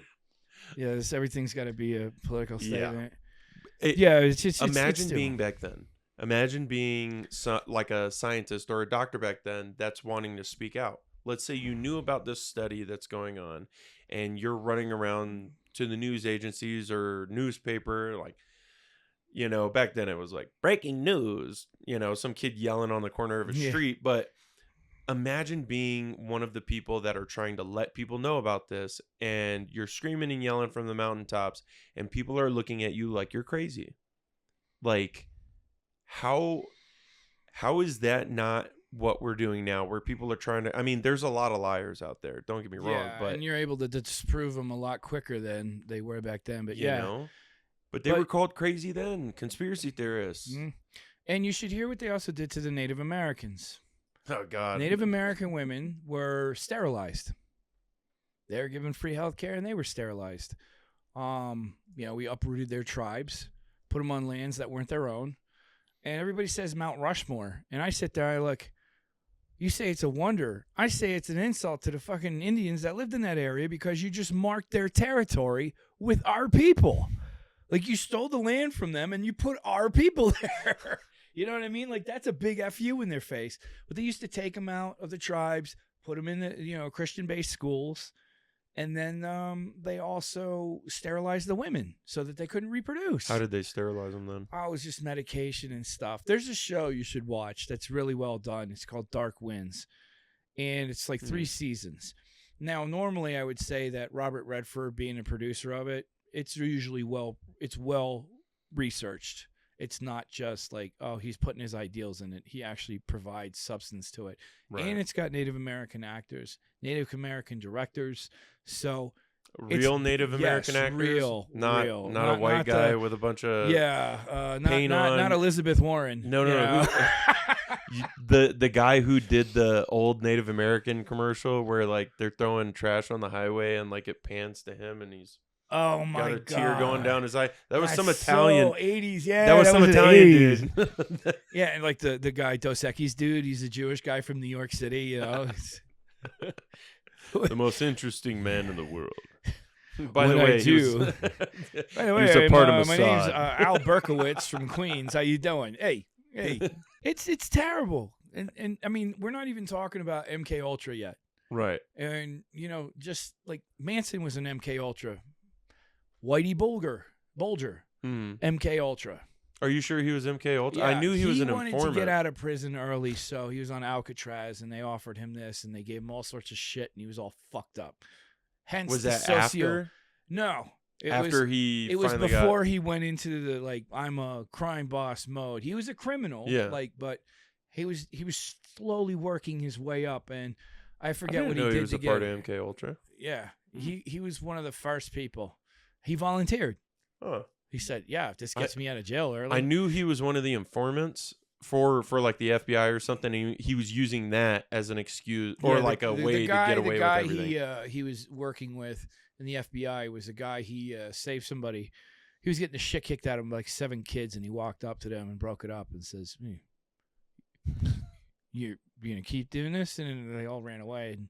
And he felt that he was like a father figure. You saved me. Oh yeah, and he was running for office or something, right? Yeah, he was doing so well at busting all the Italians in Boston that they promoted him, and then it came out like that's right. And I mean, I I read watch about that movie here's again. the thing here's the thing that pisses me off because this is something they really didn't touch much on in the movie. His brother was in the Massachusetts fucking Senate. Whitey Bulger's brother was in the Massachusetts Senate. I didn't know that. I thought he was a politician. He was Massachusetts senator, state senator. But I mean, I remember them showing he even that got in the movie. promoted to like the head of a school there, and it's like, oh god, Whitey Bulger did or the brother? No, the brother. Yeah.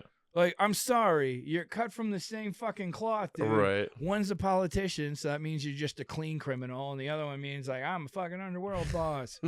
Forget about it. This is the origin of the tinfoil hat for people that, like you hear conspiracy theories and you think people are crazy. This is where that comes from. And it was actually from the book that they got, that manual.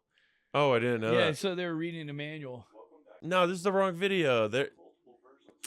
There's somebody selling the fucking tinfoil hats? There's a guy who had the CIA was doing experiments on him and putting chips in his brain to see if they could control him using chocolate microchips. Chips? Yeah, right.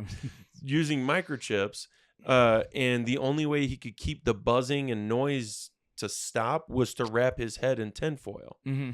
And like that was...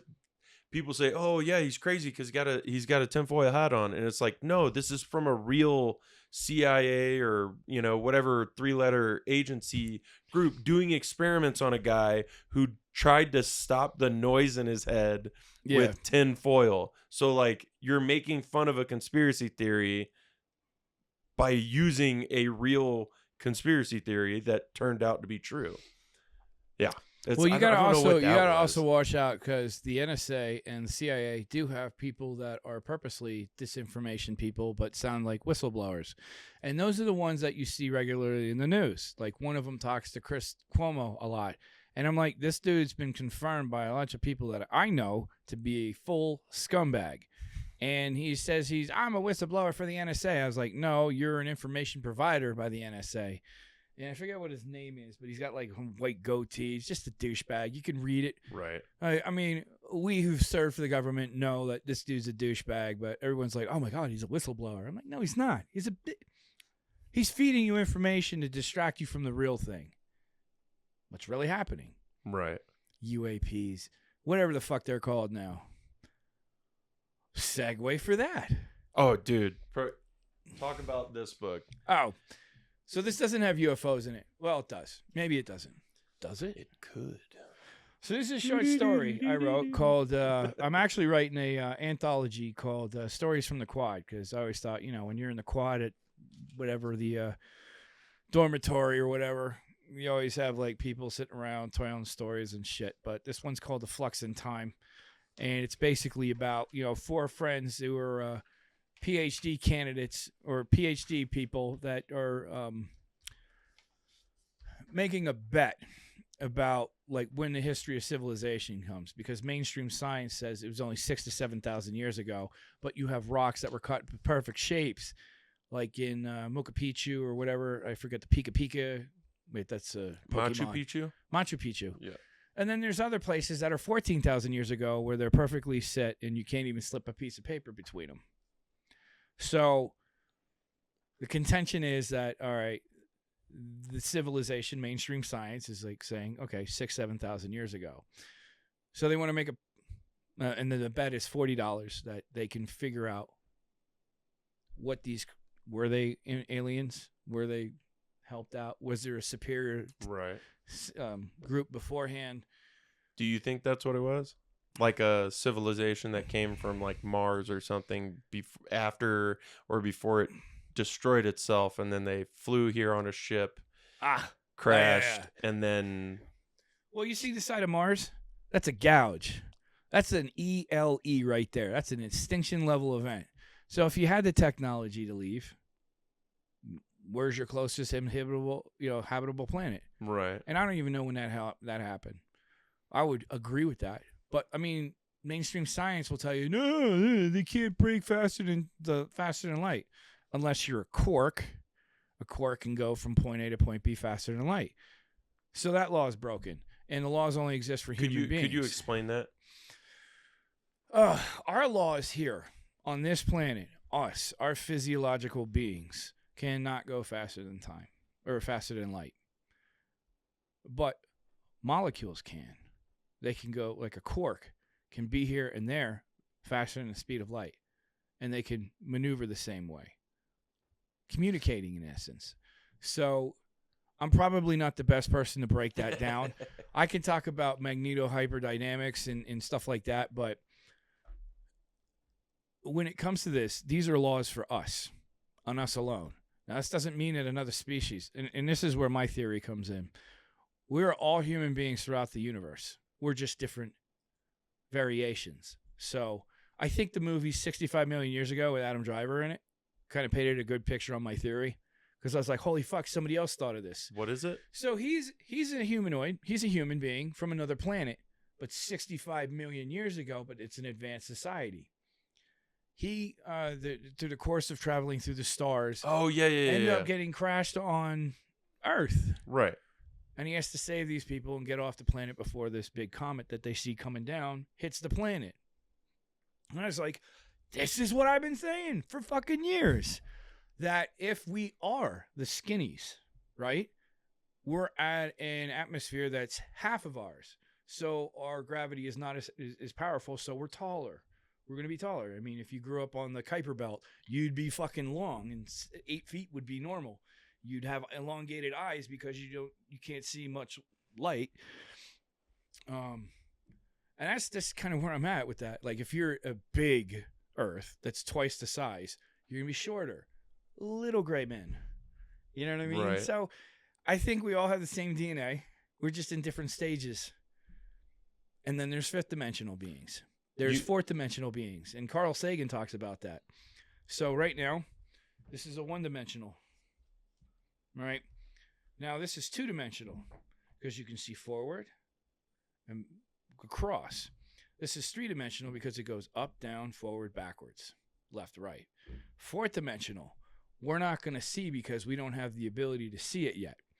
But if they could probably see us, and they'll probably say my phone's got some fucked up shit on it. But they can see us, but we can't see them. And if we did see them, they'd look like shadows, like ghosts.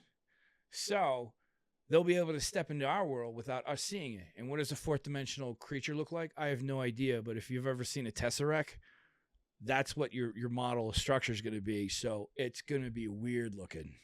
I mean, Alex Jones says that they're little green elves. Can they bring me a present? Yeah. I mean, who knows? Do you think the government's using psychedelics to communicate, or do you think anybody can communicate with these other dimensions? We as kids have this. Why do you think kids are always seeing shit that the parents can't see? Because through life, we go through these iterations of life, like every 7 years. We're told, dismiss it. So we turn it off. And I'll tell you, from a person that has taken LSD before, you see some shit that is real, but nobody else sees. So am I now seeing a barrier come down? And I've had conversations with these people that were otherworldly, and I'm not nuts. I'm rational. I'm very scientific. You have to preface that. I'm not. I mean, I'm not crazy. I am very empirical evidence based. You know, I will believe it when you show it to me or you show me a pattern of it. So when I'm sitting here, I'm talking to these people that nobody else sees. I'm like, oh, and one of them was a disappointed police officer. He's just sitting there staring at me. He looks at me. He goes, I'm very disappointed in you. And I'm like, who the fuck is this guy? Where did he get in here? But I mean, that's the kind of stuff you would see. You would see colors. You would see things that you normally wouldn't see. And they kind of like, I guess it's called a resonance because it stays with you for a little while after, but it opens you up to other stuff. Do you think that's just kids' minds around that age? Because when I was younger, I would think that I'm hearing people whisper. Like I would hear voices and stuff. Oh, that's schizophrenia. At night. So don't. Okay. But like I'd be down in a basement or something watching a movie on like one of those old TVs, and I'd hear like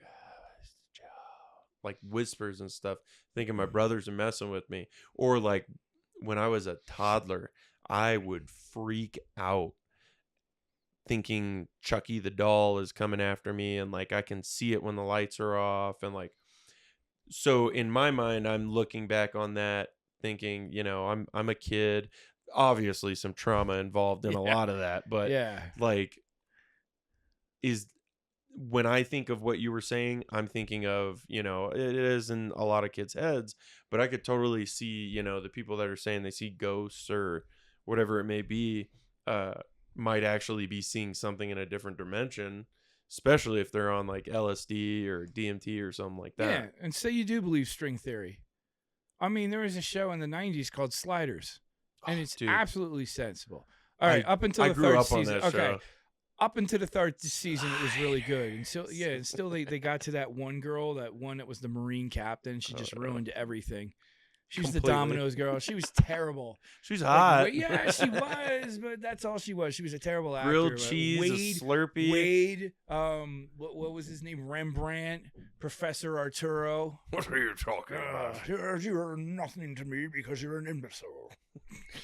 It was a great show, but that's the concept. All I needed for that show was grilled cheese and a Slurpee from 7-Eleven. Dude, like, I was set. That was my summer. I didn't get into that until like into my early 40s because I was like, all right, you know, everybody's been telling me watch it, and I started watching. I was like, this is fucking awesome. You got the gunslingers, lawyers, you know, for where's Billy the Kid? He's a gunslinging fucking lawyer. But I mean, it's that crazy. Like, you go to one world, everybody's a hippie. You go to another world, there's a whole prison, or, you know, everybody are Nazis and fascists where they silence your speech. Yes.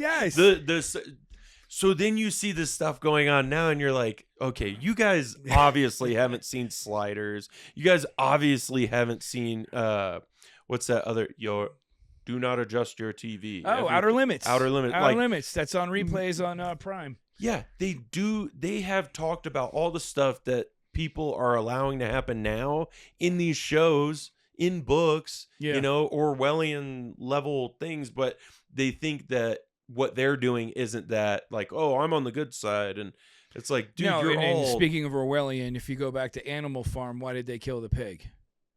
Because he was popular. Yeah. And that was going to uproot Snowflake, everything. right? Yeah. Yeah. Everybody's a snowflake now. But, I mean, that's what But happens. not the good kind of snowflake No, that but, I mean, wants to if you fight the saw power. Public enemy, baby. But, I mean, like, you have... It's just funny because, like, the same actors were in X-Files, Outer Limits, and Sliders. Because they're all filmed in British Columbia. But, like, you'll see the same actors throughout. Like, I've been rewatching Outer Limits, and I've even been watching the original series, like Leonard Nimoy and shit. There's another good show that's kind of like that. It's not really like a parallel universe kind of thing or multiverse storyline, but Black Mirror. Yeah, Have you watched my that? wife watches the shit out of that. You got to watch it. If you like Sliders, you'll love Black Mirror. It's different stories of like futuristic kind of universes. It's nuts. There's one where like you put a little dot on the side of your head and you go into like a VR. Paul Giamatti. He was seeing his wife, his daughter, right? So that's one of them. Yeah. There's a different one.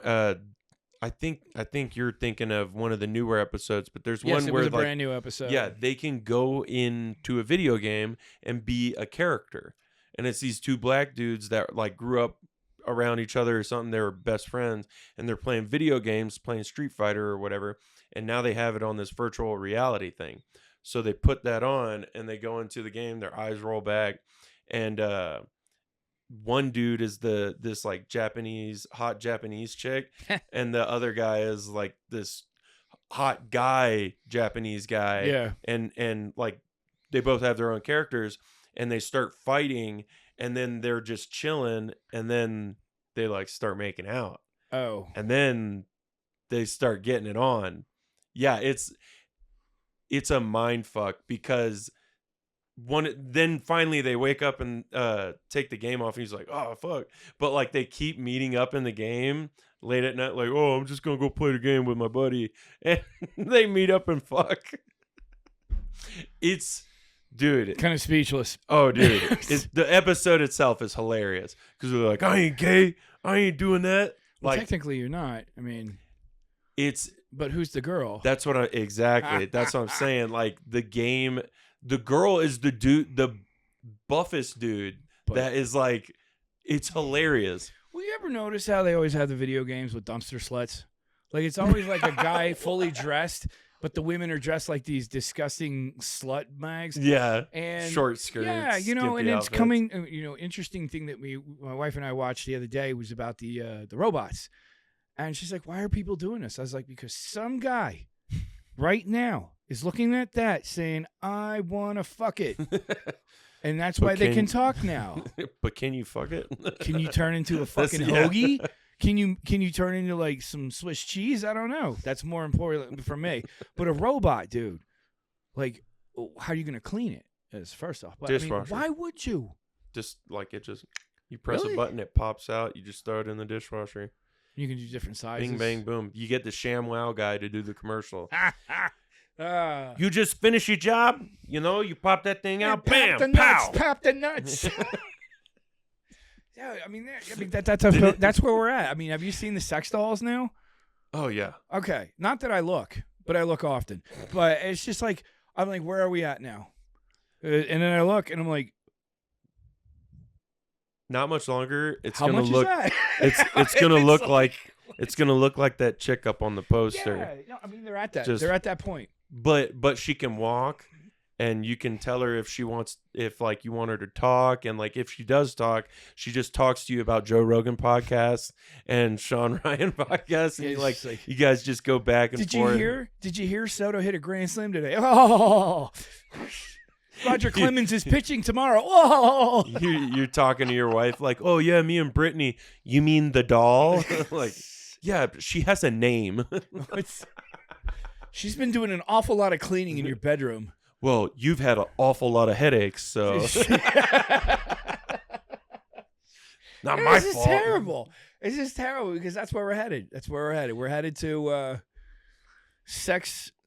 Oh, Have you heard of the alien human hybrid beings that they're trying to create with like human pig hybrids? Oh, for God's sakes. Yeah. Leave it alone. I mean, Why do these they're guys fuck getting- with pigs? Why don't they do it with a rhino? I don't know.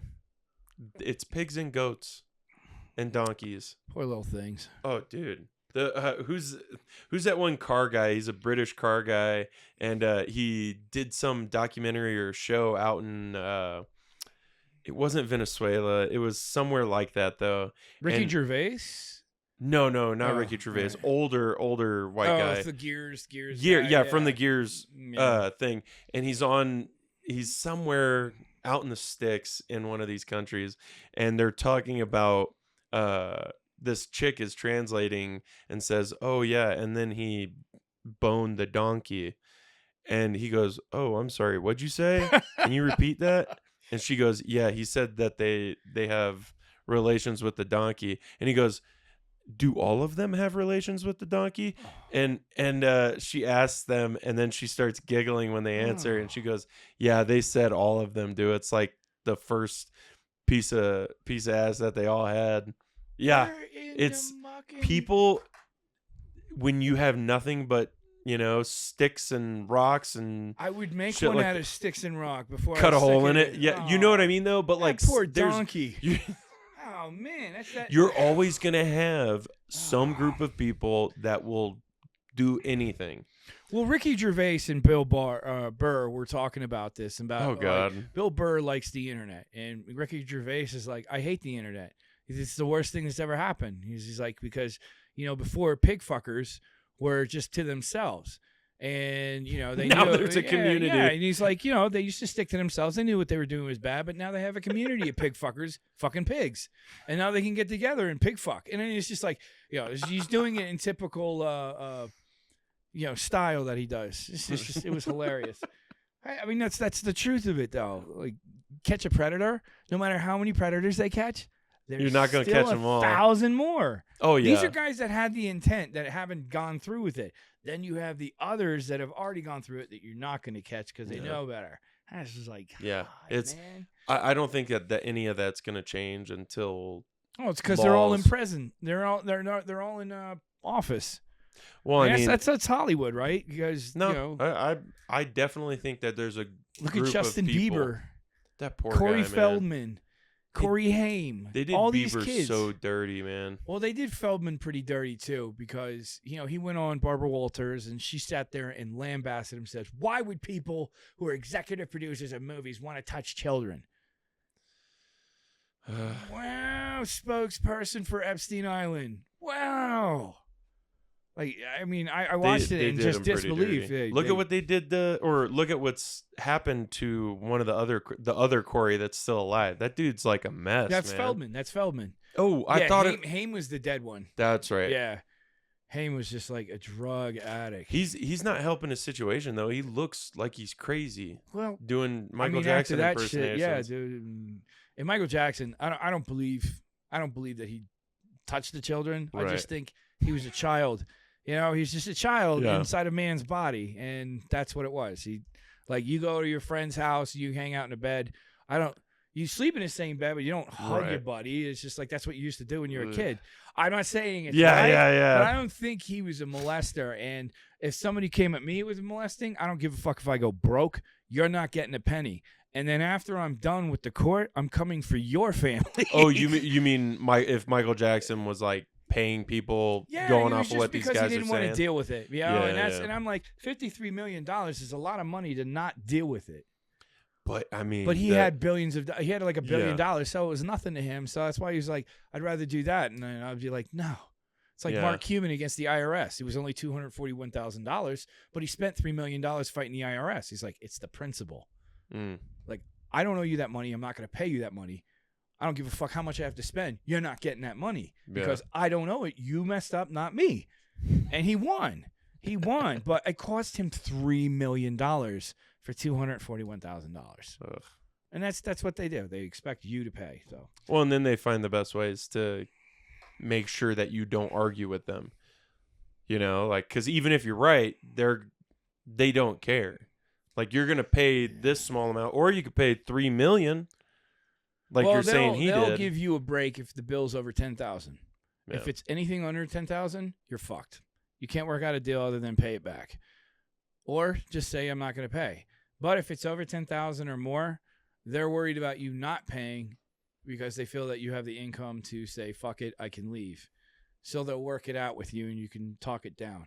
I will say this: the IRS is willing to sit there and work your debt off. So when people get busted for not paying their taxes, they've legitimately said fuck you to every option that's out there. And there are options.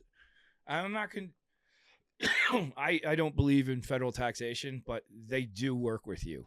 And I can honestly say that they will work with you. Like, they're not just going to go in and, I'm seizing his accounts, fuck him. That's because you called me 17 times and I said fuck you and I'm not doing it, and then they froze all my bank accounts. Okay. And that was partially what was happening with, like, when I got back, and I was like, I'm not paying you a fucking dime. This is ridiculous. So, well, you chose that account, and so did they. Why am I getting fucked? Because your last name's Beasy. Okay. Well, hopefully, thanks, Dad. Hopefully, they can change things around to where we're not even going to have to pay income tax anymore. Well, it was we were most prosperous before 1913. You're talking about when we were using tariffs? Yeah, when we're using tariffs and sales tax, local taxes. I do believe in paying for civility. All right, so cops definitely need more. Fire trucks, emergency services. Yes, we have to pay for water, utilities, roads, and infrastructure. Okay, I get that. But what I don't agree with paying is going to fucking Ukraine. I don't appreciate it going to learn about lesbian studies on snails. What?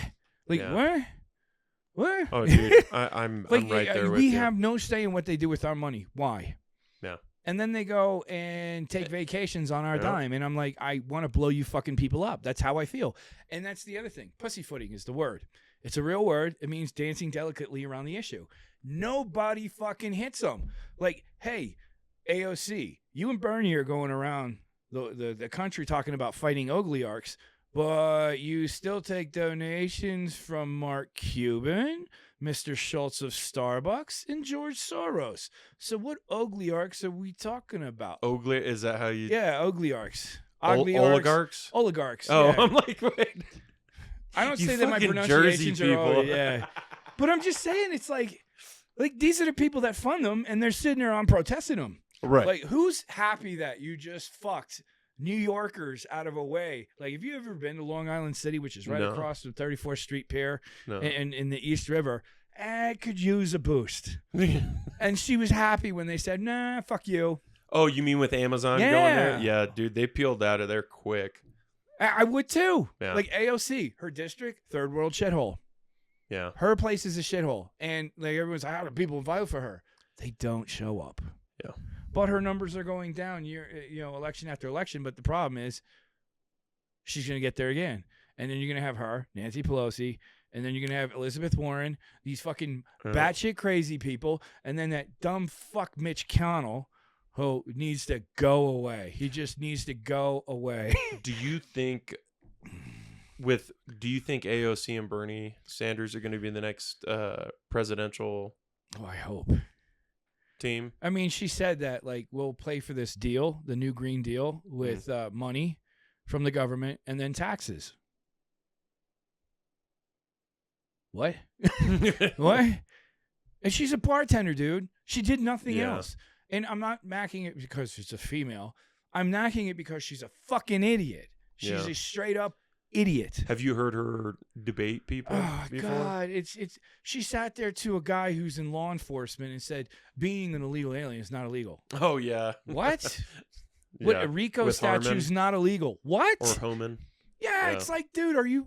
And he went on her. Oh, he went in, dude. He made her eat her words. But people like her and Warren are just fucking idiots. But here's the thing about Newsom that nobody seems to know about. Pelosi's his aunt. Oh, I didn't know that. Yeah, see? Nancy Pelosi is his aunt. Did you see that video of Nancy Pelosi talking about tariffs back from like 95 or whatever? Yeah, they're all in. Oh, dude, that was the best But here's video. the thing.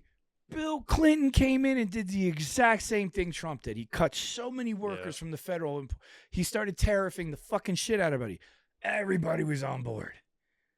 Yeah, Trump does it. Oh, it's the end of the world. But then Bill Clinton brought in China to the World Trading Organization. And I remember I wasn't really into politics at the time, but I was just sitting there going, eh? What? Come again? Why? Like, why didn't you do that with India? Why did you do it with China? Fuck China. You know what I mean? Yeah. Like, you know, they oppress. And the tariffs, like everybody's bitching about. My stepmother, she's Japanese, but she works in Hong Kong. She has an apartment there. And when she bought a car, they charged her 100% tariff. So Damn. a Mercedes that's $50,000 now just became $100,000. And that's not coming from America yet. That's coming from Germany. So that's what China does. And if you've seen what they've done with their infrastructure, they have built their company or their country up and all this stuff. And then they give us the shit products. And it shouldn't be doing that. And the people are still living in poverty. They still live like shit. So it's all going to the communist government. And that's why I'm glad that they're coming to India, because India needs a fucking kick. Oh, dude, I'm not a. I know so many people that have gotten scammed by these Indian tech companies. Yeah. Credit card, fake scammers. Prince Nigel in Nigeria, he's very upset that you aren't answering his emails, he told me. Oh no, dude. They're getting so good at scamming people.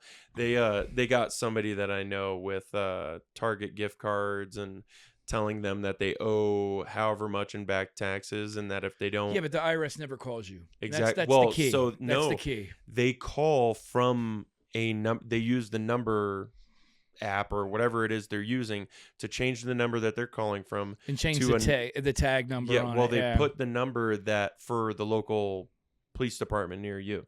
So they called this person with a Weld County Sheriff's Department phone number saying, "Hi, I'm Officer yada yada." And when you look it up, that person's on there, and the person that's talking to you has an American accent. Sounds like somebody from Colorado. Like, hello, this is right. Officer Schultz. Well, that's the guy I'm who going to starts kill you. That's the guy You who mother starts bitch. it. And then he put it, send pics of Bob's and vagine. And they send you to the next guy once they think they have you. And they got this person, and this person went to Target to go get, we can't just take a cash payment or credit card. You have to go get gift cards from Target and put those through and send us those and give us barcodes on the Target gift cards. Thank God I called this person at that time and was like, wait, what's going on? And they're crying, and I'm like, oh shit. Like, and then they're like, oh, they're calling back right now. So I'm like, put them on the phone, and they go, hello, is this blah blah blah? And I'm like, no, this is Joe. How can I help you? Well, I don't need to talk to you. I need to talk to them. And I was like, no, you're talking to me right now. Who are you with? What police department did you say is standing outside their door? Yeah, no, this is bullshit. Please give me a IRS number or like employee number, something. Yeah. Give me something to work with, because it sounds, and no, fuck on you. And then like they hung up. So, but this person had already bought in Target gift cards. So to help them out, I bought the Target gift cards from them, and me and my wife now just shopped at Target for a month. Terrible. But like, damn, that's a lot of gift cards. Oh, dude, it was yeah. I was not happy, but I'm not a big fan, because that's like a large amount of money that they're pulling from the American population, the elderly and people that are the elderly are the people I feel bad it. for. And it's funny you say that, the elders, because I think that's a military thing. Everybody calls them seniors. I'm like, no. Every other culture, it's elders. Every other culture reveres them. Here we throw them in a fucking home and just see ya. Well, we think we know. Give me my fucking inheritance. Yeah. And I'm like, we think we know better than them, that they haven't gone through the exact same thing we did, but in a different version of it.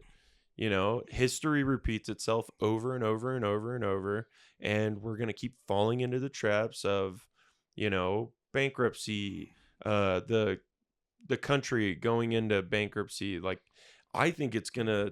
Hopefully, it doesn't, knock on wood, get bad. But I think something's going to happen, at least during this administration. It happens. I mean, I think they're going to do it on purpose. Of course they are. Just to be we like, shouldn't even have a central bank. Why do we see? have a central bank? This is what happens when you get this guy here. Like, now that he's in office, this is what happens. But nobody can sit there and say that 4 years of Biden was improvement. No. Nobody. No. And if they're going to sit there, and that's the shit that I'm really getting tired of. I'm really getting tired of the fucking 5-year-old antics. Holding up a sign. This isn't normal. You're not fucking normal. Like, none of the stuff that's going on now is normal. What is normal? It's going to get worse. Fucking idiots running around like, protest Trump, fuck the nation. He was voted into office to do the job he is doing now. Cleaning the worst you can do is work with him. Yeah. But then say that what you did was a success and look how I helped our situation. No. Because of fuckheads like, Soros, they're sitting there because that guy just hates the world. He really does. He hates the world. He's a despicable piece of shit, and I can speak on behalf of my cousins in Hungary. If he ever sets foot there again, there won't be any pieces of him left within 5 minutes. That's how much he's hated. He's banned from that country. Why? Because he tried fucking them over during the communist revolution. He shorted their no, he shorted money? the pound. He That's shorted the right. pound so that the pound crashed, but he made billions. Yeah. And he's a philanthropist. Okay, he's destroying every place he goes to. Look at his DAs. Like, you catch the guy on camera beating the shit out of a person with a hatchet, but his DA says, well, he's black and, underprivileged. Let him go. We'll have him come back. Oh, he skipped? He skipped? What? What? Where'd he go? All right, well, we're not going to spend any resources into that. But you know what? People keep voting for it. Oh, dude, there was and I'm questionable and about it's that. going to keep happening. I question that, though. There was a lady who just bit a cop and then got released with no bail and ended up stabbing a firefighter that was trying to help her in the back of a... They need to start tasing the shit out of him and shooting with rubber bullets because those hurt. I'm wondering what's going to happen. Have you been hit with the training bullets before? Yeah. Okay, so it's like it's like the rubber rounds that are just like it's like paintballs on steroids. Beanbag gun, not the rubber ones. Oh, riot bullets. Oh. Yeah, 40 Max. Oh, right in the groin too, man. Oh God. I think I had a hickey. What were you doing? Getting shot, bitch. What? No, I mean it was like, why can't they do that? I mean, I don't want to kill him. I don't want to kill him. I want them to spend nice confined time in a facility with other degenerates that just, with the 1%, I feel for them that are actually generally innocent and have been fucked by the you legal got the system. Innocence Project that's making honest headway with a lot of people. But then you also have groups of people that say that they're innocent. I mean, you're going to have that either way, but at least there's groups out there that are trying to help. Yeah. I mean, I'm the type of person that even if I see a gangbanger come in and I'm on jury duty and this guy's a known felon and he's killed before, right? If he did not kill that person that he's being charged with, and I see that from the evidence, I'm not going to vote him guilty just because of who he is, right? Because that's what I believe in. What do you think is going to change it? Do you think we're going to have to get like RoboCop level? Because I think if that happens, everybody's screwed. Well, I think if we just use more tasing. Because any guy that's been tased will tell you it's the worst experience. Oh yeah, I'm not a fan of it. No, dude, it sucks. Yeah. You seize up, you basically shit your pants if you had to go at that time. You piss yourself sometimes, and that's what I'm saying. The RoboCop thing is going to ruin it for everybody because they're not going to have feelings against it. They're going to say you broke the law, dead or alive. Well, fucking OCP knows how to run a corporation. Who cares if it works? Huh. We had contracts for years. We just have to make sure the RoboCop scenario doesn't actually play itself out where you're crossing the line, buddy boy. But you know what I mean? Like the corrupt politician is the one that runs the program for RoboCop. So the programs in the system of the robotic cops aren't allowed to arrest the CEOs, even though they're like breaking financial laws. You know what I mean? Well, it's like Boston Dynamics. I'm like, who's pushing this war in Ukraine, right? Who are the warmongers this time? And then I saw a Boston Dynamics dog, and because God. I follow them religiously because they're always featured on Modern Marvels, and I'm like, I look at the things that they're building. I'm like, this is not here to help us. This is a fucking war machine. They're like, no, it's a dog. It's a dog. Where do I see it deployed? Yeah. Fucking Ukraine. And what's it have on top of it? A fucking laser scope with FLIR checking out where the people are going, and it's just fucking crock. Every time I see those dogs, all I hear is. It's like, oh God. That is great, though. Seriously. See, nobody knows what that means, though. It's like you got to watch Terminator and Terminator 2. Yeah, oh yeah. Because if we do get into alloy metals, then it's going to get kind of crazy. I mean, No. I would like the gold plate mine. I don't want chrome. That's fair. I mean, why was he silver? Why couldn't he have been gold? I think he could have. It was probably more cost effective for the robots around that time. I mean, if he had grills, he could just put them right there. So, ending this out, man, is there anything you want to tell the people? Yeah. Do we have that slide deck? Oh, yeah. Yeah. So one of the things we can talk about here is this organization that we're trying to scale up here, and it's most people in the military understand what it is. It's called the buddy system, and we're in process of trying to get it to a 503 status. But a lot of people, like myself, coming out of the military, did not have a support structure, and we're lost because. Once you have a mission and you don't have that person giving you that mission, you're just floundering in the wind. It's like a hurry up and wait state. So, hey, there's Ronnie. But in essence, it's just basically what we're looking to do is kind of be that extra hand for veterans coming out, having a support structure to get them on the right. And that comes down to starting your own business. Here we go. I got it. Yeah. So there's the things. We even help people in the Coast Guard because, they have a lot of PTSD from shore leave. Wait, is Coast Guard on there? Let me go back up. And Space Force. Oh, Coast Guard is on there. Okay, Yeah. cool. I love you guys. Really. Oh, damn. I think my camera turned off. So, yeah, this is basically talking about the mission, and this is we still need your photo. Oh, yeah. We'll get it basically on talking about what we do, how we help people find their way, with mental health, jobs, and, theoretically, this should be very successful in helping a large portion of people that want to participate in the program. Now, this would be done through partnerships because there are businesses out there. There's just one I found in Denver that the woman is an Air Force veteran, and she has a lot of heavy hitters on her board of directors that helps find veterans jobs. I think this is anything from professional to blue collar. I don't know.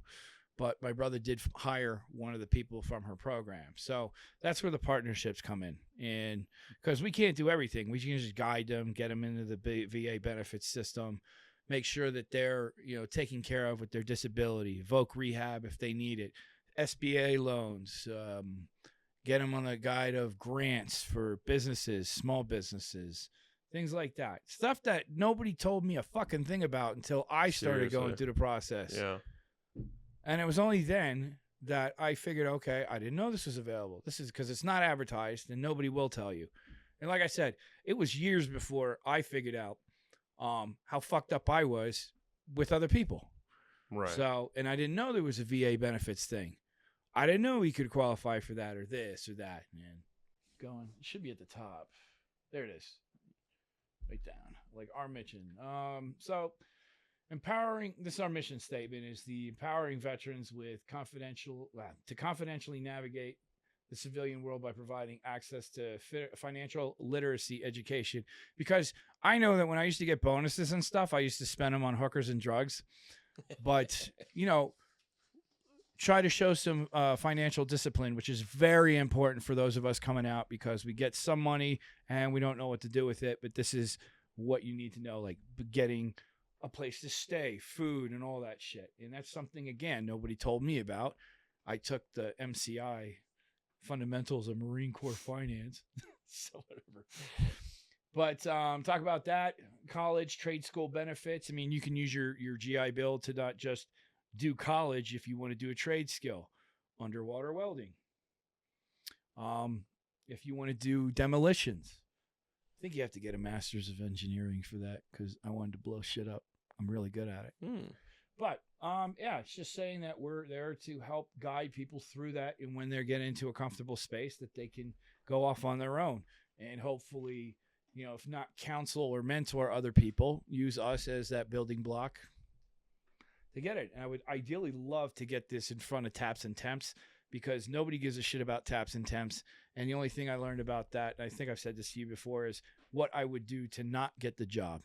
If I did this, if I did that, if I did this, you're not going to get the job. Well, how the fuck do I get the job? Well, you wear a suit. Oh, okay. So you go to Kmart. Did I get the job? I'm wearing a suit. No, dude, you're fucking mental. All right. So, but essentially, the whole board's going to be mostly veterans. My wife is going to be in charge of marketing because she's very good at that. Joe here is going to be in charge of media. Brianna is going to be our veterans outreach and training because she's a teacher and she loves training. And she goes to a lot of VA events and oh man, so many yeah, veteran events. She's got a great heart, and you know, hopefully in the future we'll add more people. But for the time being, I think this is what we have. Is this like just a sample picture? That was a green. Yeah, that was a green beret guy. Sorry, that's why I put the loading down there. Oh, I was like, who are they? Yeah, so she finally changed her picture. She's like, I don't have a really good one. Like I thought she had some good uniform pictures. Oh yeah, but she doesn't want to use them. So no, dude, I think it looks great. Oh, but go back up. Yeah. See my where's my photo? Right here. maybe Maybe it's down there. Maybe it's down my military photo. Oh yeah. Under bio, there it is.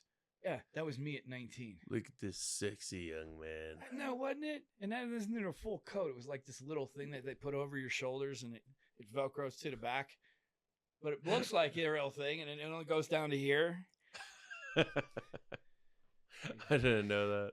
So there's all my stuff. To the corporate world, I'm overqualified. Yeah, that's usually what you'll hear at a job.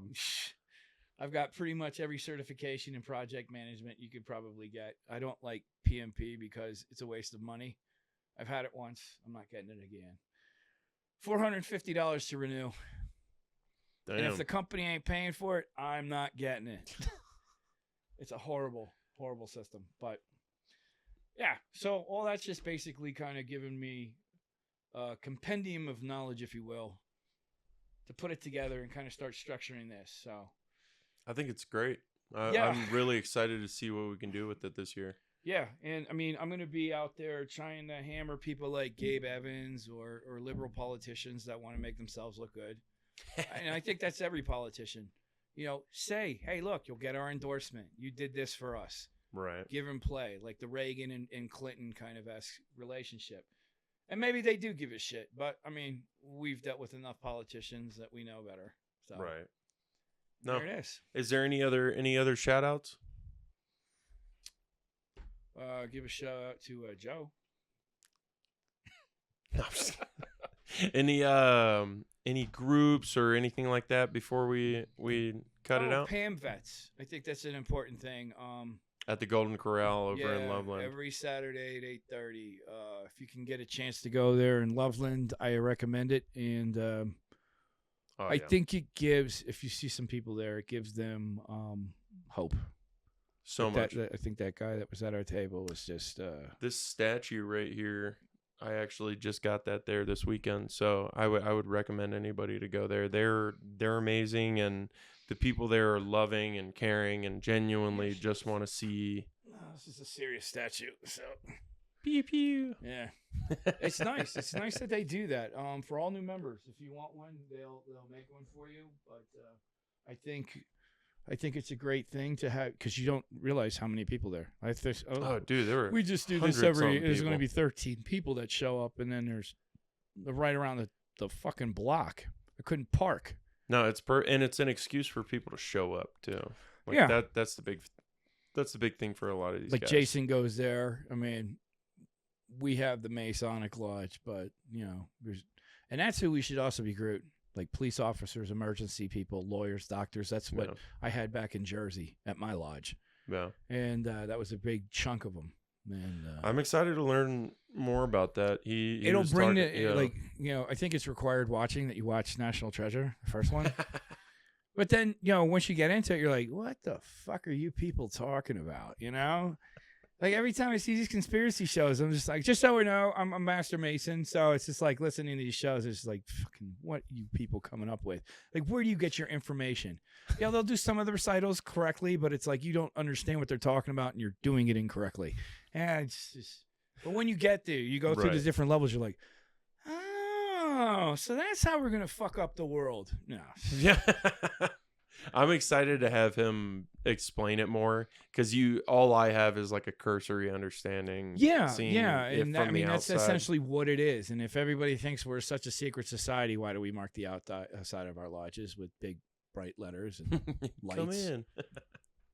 And essentially, that's what it is. It's just about charity, and that's encompassing kind of what this organization is doing. It's like what I do to make myself feel better about existing in this fucked up world, helping other veterans that can't find their way. So that's Veteran benefits advocate. Yeah.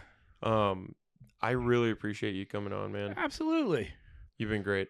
I will. I'll try to, come back again. Hell yeah. We get the agents scheduled. We'll wait for something crazy to happen, and which should take about a week or two. We should do a pool. A pool? Yeah. All right. When's the next fucked up event gonna happen? I give it. Michelle Obama came out as a man. Really? Michael. Trump imported his wife for $30. Yeah. Aren't they? Dude, there's nobody off limits. I don't care. Yeah. No, I think they're getting a divorce or something too. Are they? That's a shame. I don't know. Yeah. He's too smooth, dude. He's probably got like a harem of women. He's just too smooth. Who, Obama? Yeah, like him and Bill go out. Fuck it. I thought he was the one that's gay.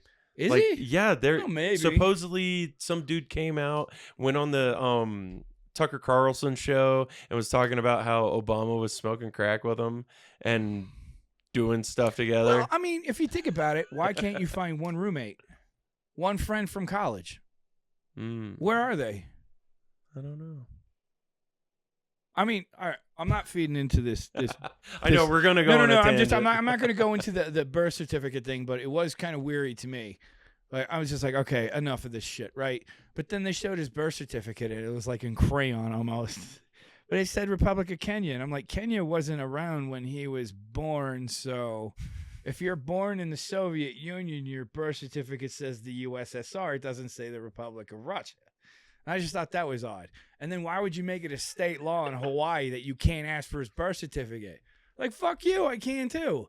But that's the kind of shit that makes it even sketchier. We're going to have to sit down and write a list of conspiracies and investigate them like a week or two before I don't even think they're conspiracies. Come on here. I think they didn't want to deal with the situation, and it started growing beyond their control, and they tried to make it. Or it's false info that they're trying to push out. Could be, but they just didn't want to deal with it, and it asked more questions, and the answers they gave were so fucking stupid. Yeah. Like the idiot from the FAA. When Biden was on his way out, the drones that were flying up. Oh God! We don't know what they are, but we know they're not dangerous. Well, if you don't know what the fuck they are, how do you know they're not dangerous? Is that an AOC response? I mean, I don't know. Well, supposedly it all came back that it was just they were drones. ours. They were looking for nuclear dirty bomb, I think. I had heard that. I had heard a couple different things, and one was like they were coming off of ships from China and flying back to the ocean, and like. I mean, that could be it, but I think they were looking for dirty bombs. Yeah. Like I got some secret squirrel friends that alluded to that. Wouldn't confirm or deny it, but they kind of went to that direction, and I was like, well, that's even scarier. Yeah. So, It's not making me feel more safe. no, like, why is a dirty bomb on our fucking shores? God. But then it could be just the waste coming out of New Jersey, because they have 114 nuclear waste sites. Ugh. Fact. That's just New Jersey, though. No. You got Philly to the south. Yeah. So. Oh, that's even. My family lives over in Glenolden. And Yeah. oh yeah. I had a good time in Not a Philly. fan. I had a really good time in Philly. I got nothing against Philly. We're trying to get them to move out here. Fingers crossed. No, they won't know what to do with themselves. It's Oh, yeah. like, oh my God, everybody's so nice. But I'm gonna introduce them to you, and that's gonna be hilarious. They're gonna be like, "Oh, taste Hey, of the did you East go Coast to again." Did you go to Pat's? Yeah. Did you go to Geno's? Yeah. What'd you think? Oh, Geno's is better. No, they're both shit. It's Cheese Whiz. All right. You want a real cheesesteak? Go to a Taste of Philly in Greeley. It's the shit that they made outside of Philly. Mhm. Like they chopped it up, mixed it in with the onions, and give you the toasted bread and a nice melted cheese. Taste of Philly's good. I've had Yes. them before. They're good. I think it's comparable to the places I used to go. Mhm. Because nobody put Cheese Whiz on it until you go to the shore, which is called the beach, but in Jersey it's called the shore, so they can charge you $10, $15 for Well, the yeah. day. And you get a cool shirt that's like $50. Yeah, fucking. Signed by Snooki. Speaking of Rutgers, my alma mater, she was there for a speech. They paid her like $2 million because they didn't want to pay the coach of football. They paid Snooki $2 million to speak. Wow. And what Did you feel inspired? advice She, oh. Did you feel inspired? No, but my friend is actually neighbors to JWoww. JWoww's she's a hot one. But she's the psycho. Like, Well, she's yeah, most of them are. Yeah, they are. And when you got that side tattoo, like, whoa, that's when you know they're gonna be Fun. Don't fuck Or, with them. yeah, crazy. Don't fuck with them. I went through all this pain, bitch. I'll cut you up. But then you're like, well, I'm oddly attracted to that. Yeah. So, as I said to my therapist. yeah. Why is she in her underwear? VA. Help me.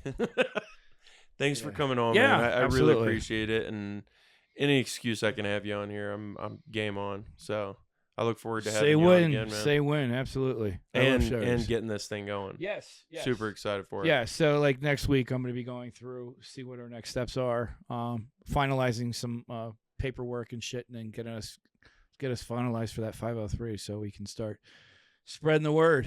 And like I said, we got some Google cash we can blow up. Game on. We'll have to. I want to do it with humor. You That's remember what this is Terrence here Tate, for. like Terrence Tate, the Office linebacker? I've heard the name. All right, if you get a chance, it was like an Adidas commercial or something like that, and he was the Office linebacker. Oh yeah, where he'd run through the office you tackling fucking people. tagging people. You were told to it's copy a- those. That's not a local number, dog. That dude was shit hilarious. like that. I mean, you got you onto their product, and it gets you. Humor is a way to attract more people, and that's why God Goes business is blown up, and even Progressive has kind of lapped onto that. So, Oh yeah. and vets associate with that shit, especially if it's disturbing. Oh dude, I made a Blue Falcon commercial. Blue Falcon Insurance. It's hilarious, but it's dumb stuff like that where it's like, a good excuse to get vets together, make a video, have fun, even if Yeah. it doesn't go anywhere. Like you're still getting together and having fun. Yeah. So And- I think we can do that. Yeah, I mean, I always say it'll also lighten the mood for people that are, resistance to kind of calling in. Right. Let's their guard down. All right, these guys are as fucked up as I am. Let's get it all. Yeah. Yeah. I guess I could tell them I'm going through something now. Yeah. I don't feel well. Well, neither of you. The None VA of us are confirmed it. well. The VA just increased my PTSD rating by like twofold because they said, no. You're not as fucked up as you thought you were. You're worse. Here's some money. Go away. Yeah. Here, go do something else. Just get out of our office. But Dude, thanks for coming on, man. absolutely, pleasure's all mine. Take care, brother.